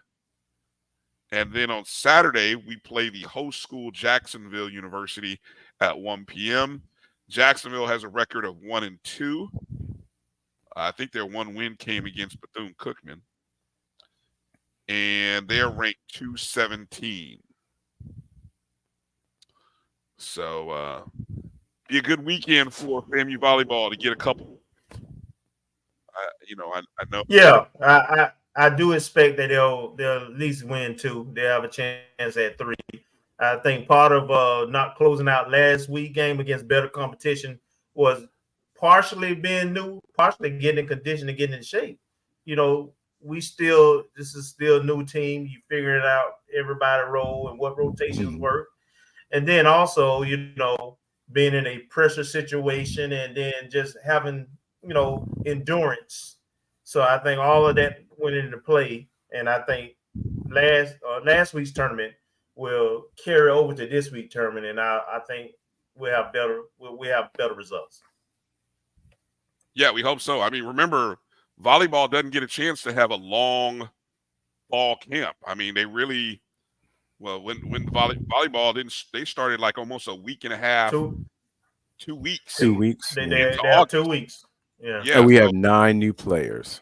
Yeah, so including 5 freshmen.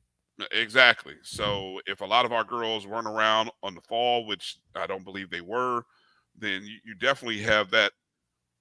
It's tough. It's a tough road trying to gel and put everybody together with the volleyball rules the way they are. And then, as Coach Gokhan told us when he came and visited with us a couple of weeks ago, when you don't have your team on campus for summer school, so not, it is what it is. Facts, reality, no excuses, but it is what it is. Okay. Pick 5 contest. So we're going to put 5 games. I put 5 games on the schedule. We have to pick. These are straight up, no spreads. Marcus, can I make you the official stenographer of these? The record. I will put the games together, and but I need a little help in terms of the writing down everybody's results, so that way we can keep a running tally of these things, because I don't think we've done that the last couple of years. It'll be kind of fun to see how we do with these. Sure. All right, so first matchup that I put on the list is a matchup in Jacksonville, Florida, the Big Cat Classic between Florida Memorial University and Edward Waters University. Now, the last 2 years, these teams have played. The home team has won. 2 years ago, Edward Waters, I was at that game. They won in dramatic fashion. Florida Memorial, I was at that game last year. They actually won that contest at home. And so we'll see what this one has in store for these 2 schools. Of course, Florida Memorial's in the NAIA. Edward Waters a part of the SIAC. Kelvin, who you got? FMU or EWU? This one is a toss up for me.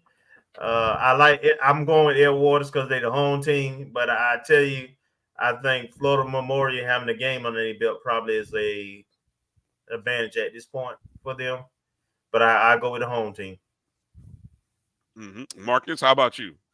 I'm gonna go with Florida Memorial, just because I looked at their game last week against Bluefield State. They lost, but it was like 50-47, and their quarterback had like 300+ yards. So I'm gonna just roll with that, and he's a senior, so I'm gonna roll with that. Yeah, he's that quarterback from Florida Memorial has been there for a minute. I'm gonna go with the home team.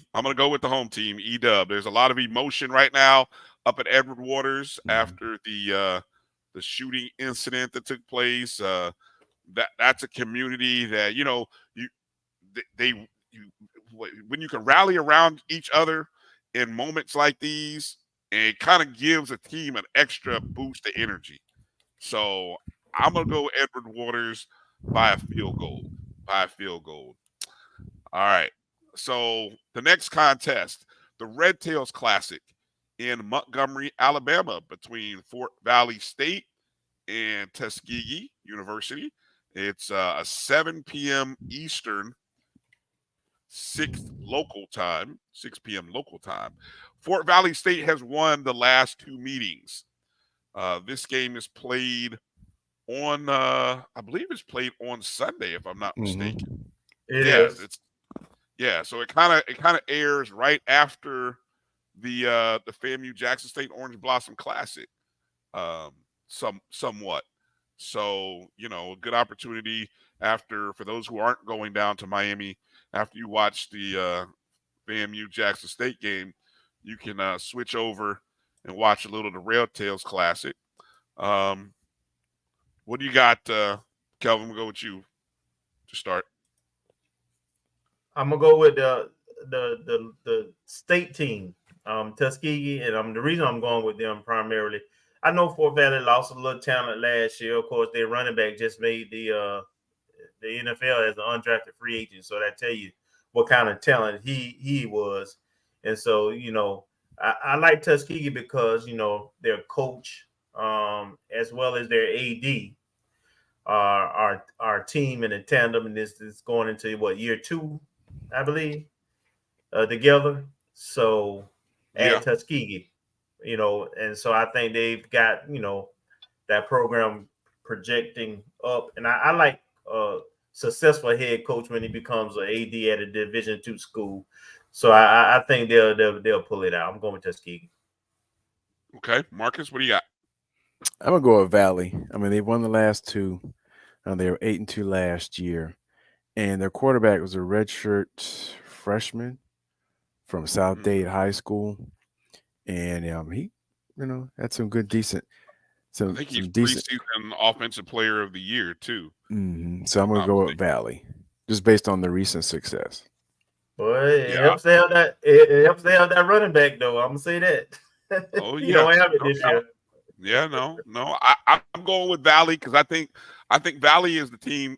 Fort Valley State is one of the teams that I have playing in the SIC championship. I think this is going to be their year to make a run. I really like the coach over there. And I think they're missing that running back, but I got a feeling their coach, and I hate to say it, the name escapes me, but he's a former North Carolina A&T coach, coached all those great running backs at A&T. Gibbs, I think is his name, Coach Gibbs. And I think there's another running back that we're going to see in the stable come out of Fort Valley State. So give me the Wildcats, Fort Valley State. Okay, moving over to some games involving SWAC teams now for our last 3 games.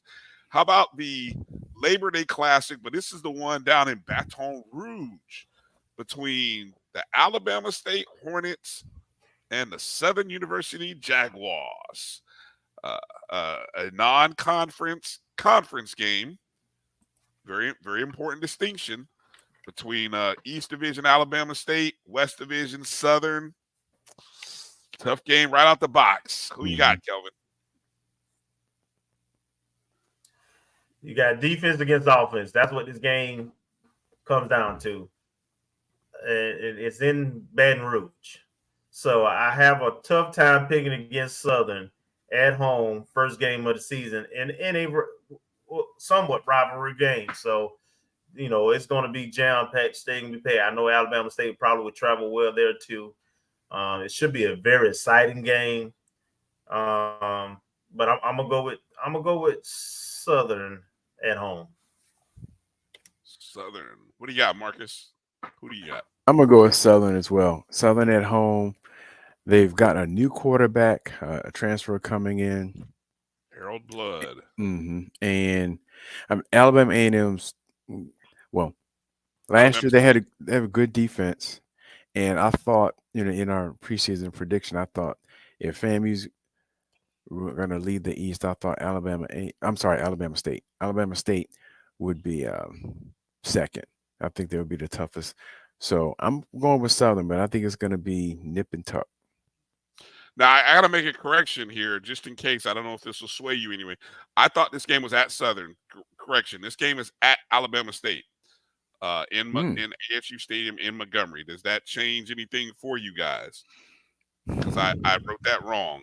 I'm looking at onitand2.com, and this is Southern at Alabama State. That does change it a little bit. Yeah. That does. Yeah, you feel free to go back. You can go back and change it. I know. Who did you just say, Marcus? Who did you just pick? I picked Southern. Okay, now so I was all gonna pick Southern too, but I thought, and then I looked at the site and said, oh, wait a minute, this game is at Alabama State. So are we changing our pick here? No, because ultimately I don't think Alabama State can hold Southern under 21. And unless it's under 21, I don't see Alabama State beating them. So I'm gonna still stick with Southern, but I do predict like a 21-17 game though. I'm sticking with Southern, Marcus. Okay. Well, who are you taking? I'm staying with Southern. All right. Well, hey, clean sweep there. Everybody's going for Southern. All right.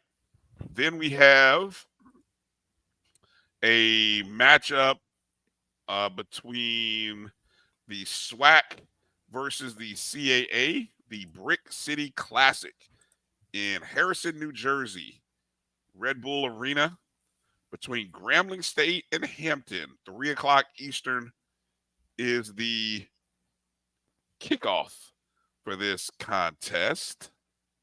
What do you got, Kelvin?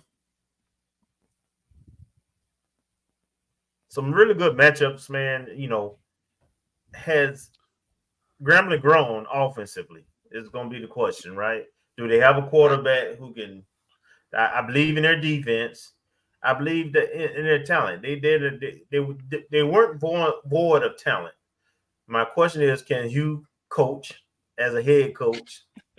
And do they have a quarterback? Hampton, CAA.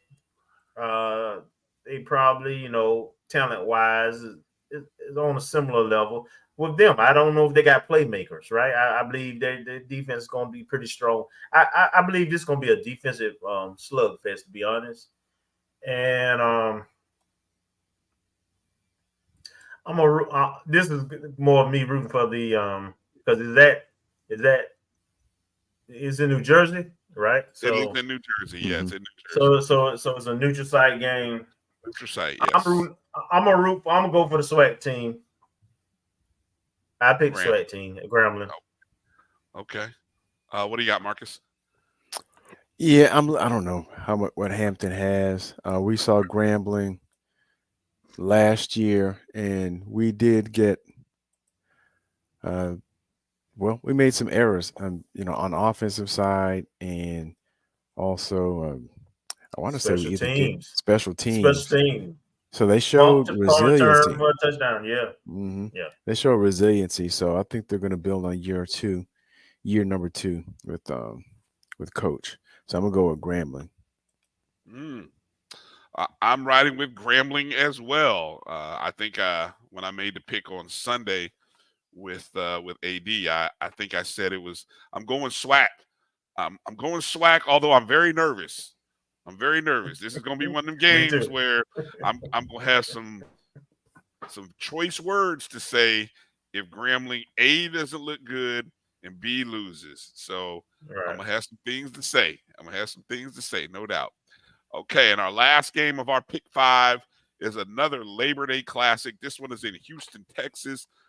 This is a SWAC West matchup, and this one counts. Prairie View, Texas Southern.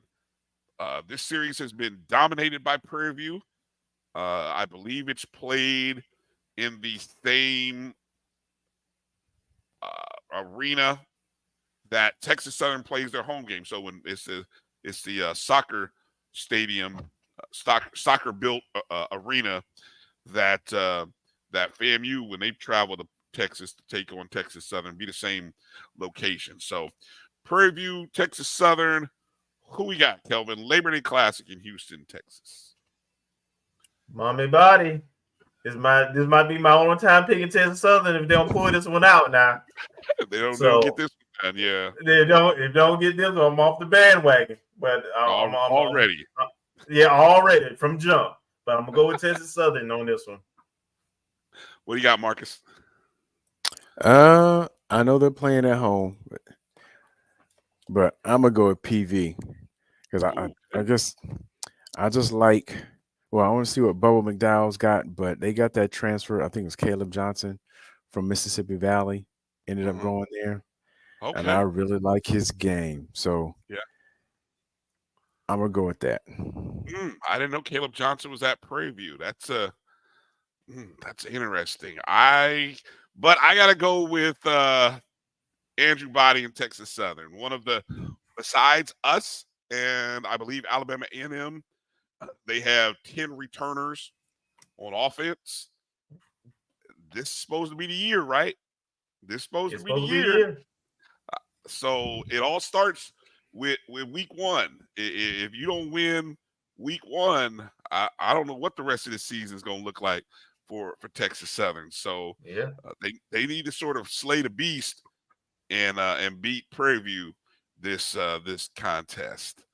All right, so that one was 2-1. So, okay, so we'll see. We got at least a few games that we are different than. So that'll give us a little variety here after week 1. Let's talk about the Orange Blossom Classic in terms of bowl predictions and score. And I don't want the score to be a bold prediction. I'm looking for something else. Individual, it can be a unit, team, one side of the ball or something. That's what I'm looking for here. So why don't I start with you on this one, Marcus? Maybe a bold prediction from you and a score. If you've already given it, don't worry about it, but just more so concentrate on the bold prediction. Score,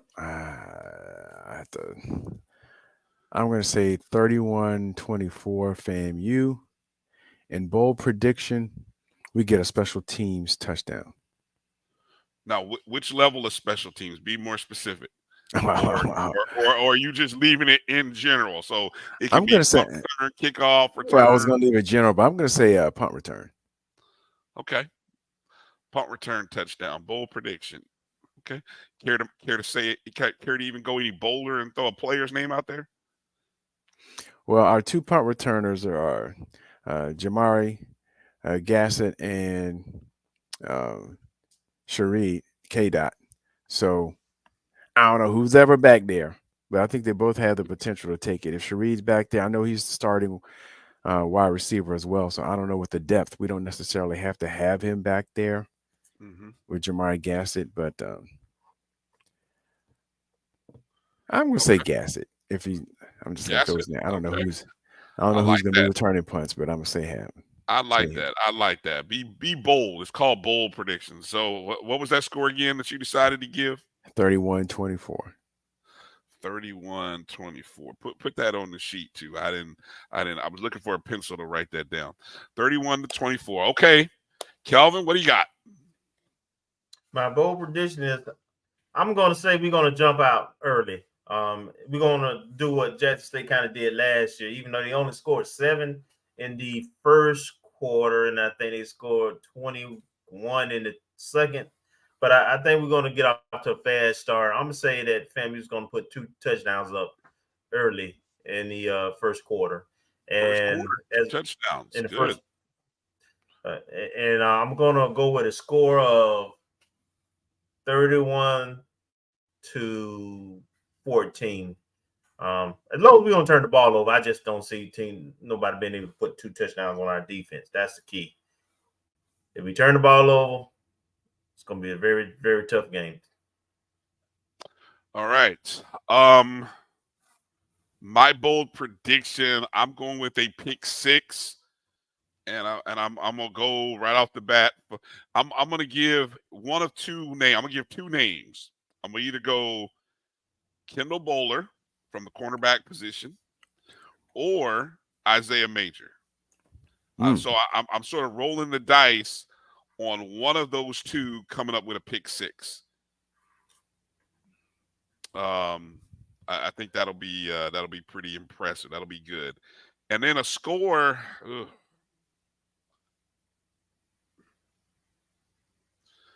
27-17. 27-17. I think we I like your thought about getting out. So I'm gonna keep it low. So I know the over under is like 49 points.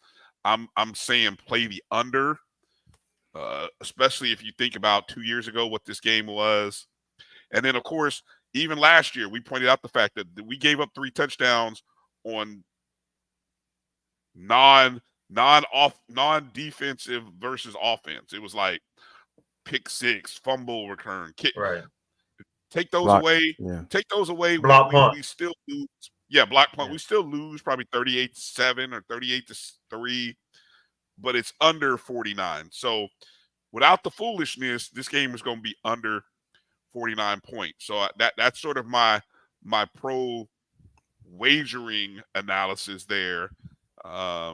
And then look for, I will advise you to look for FAMU on the money line, especially if you can get points.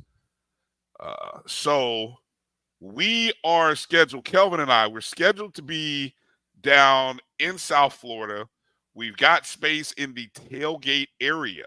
So if you're going to be coming down to Hard Rock Stadium and you want to come through the tailgate area, I think they said there's supposed to be some concert with Jermaine Dupri. You know, I didn't even know still put music out, but anyway, Jermaine Dupri's gonna be in the house. Look, we'll be there. So look for the FAMU tent. Look for the FAMU tent. We're gonna try to film a pre-show on Sunday before we head into the stadium. Hopefully everything works out for us to be able to do that.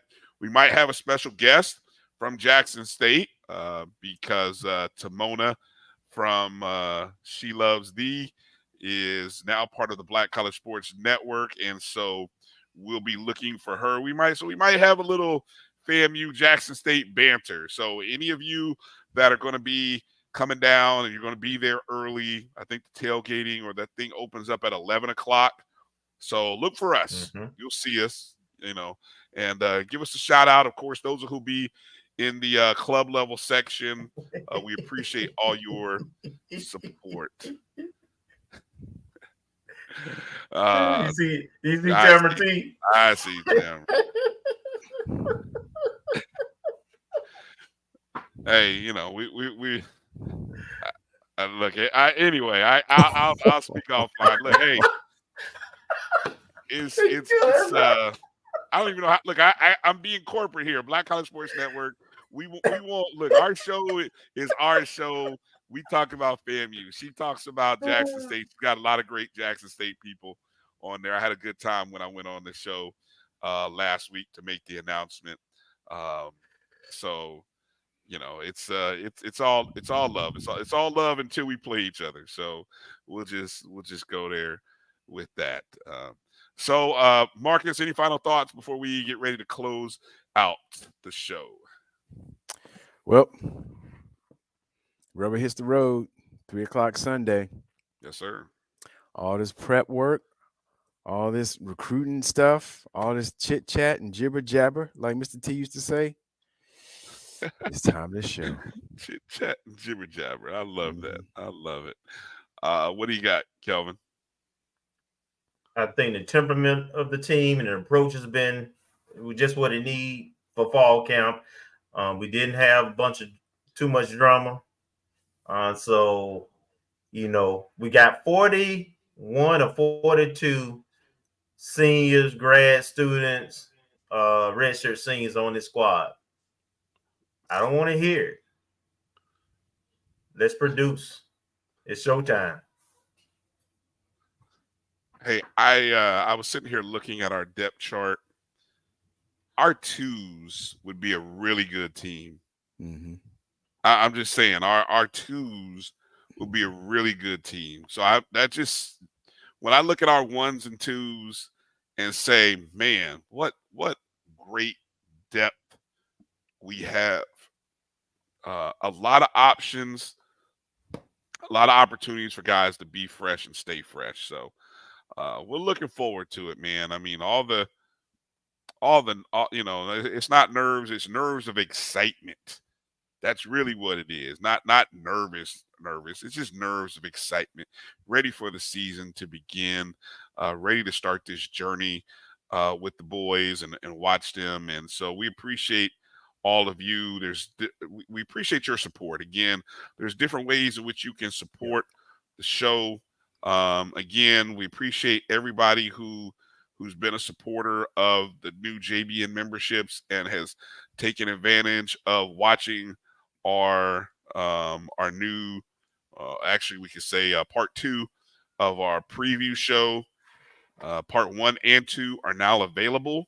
You can go to youtube.com, myjbnonline/join, and actually watch both 1 and 2. Your donation is we'll have exclusive content and first watch things with the Black College Sports Network. So it's a membership not just for our show, but for the network as well. And so some really good stuff here, but it's more so just a way to support Black-owned media, HBCU sports media, and we appreciate you. Make sure you sign up in that second tier or the third tier. You can be a network loyalist or a JBN executive as our executive membership level. So, all right. I encourage everybody to hit the thumbs up button on your way out the door. Hit the make sure you're following us all on the social media streams. Share the show, share our content. The podcast of this show is always going to be on YouTube, but then you can go to the BCSN Pod Zone and find the podcast on the Google Play, Apple apps. That's Google Play, Apple App Store, Amazon Music, iHeartRadio, Spotify. Almost forgot to read. There's so many of them these days. Appreciate you. And still, there's time. There's time if you want to put this up one last time for anybody who's missed it. There it is. JustLookingOut.com is the website. $109. Tell a friend. You can even go to our Twitter feed, retweet the message that we sent out on Twitter, also on Facebook and Instagram. So don't let a rattler go sit in the heat. Don't let a rattler sit somewhere where they don't have great club access level. Come on, look out for your family and let them know about this great deal. $109 for a ticket right behind the Marching 100. $250. You can't get a better spot. JustLookingOut.com. Use the code BCSN or StrikeZone. All right. Well, that's going to do it for tonight's show. Again, got to thank Keith Hadley, Fangs Up Podcast, FAMU FQ, and of course, Vaughn Wilson, HBCU Game Day. Please make sure to check out their content. Show them some love and appreciation whenever you see them. We will see you in that place right over my shoulder down in South Florida all this weekend. You make sure to be safe on your travels, Rattler Nation, as you're heading down. Look out for one another. Let's get ready to put these fangs up, and let's be ready to strike hard and make sure that we strike, and strike again. And let's have a great weekend. Hashtag beat JSU. Every tweet that you send out, just put hashtag beat JSU. Orange Blossom Classic. Exactly. The damn Orange Blossom Classic. Damn it. That blue blossom mess y'all running around. Y'all can have that next year when it's y'all classic and it's not us playing in it. Oh, let me stop. I don't get in trouble. Okay. Thank you, everybody, for watching and supporting. And we are out. Peace out, everybody.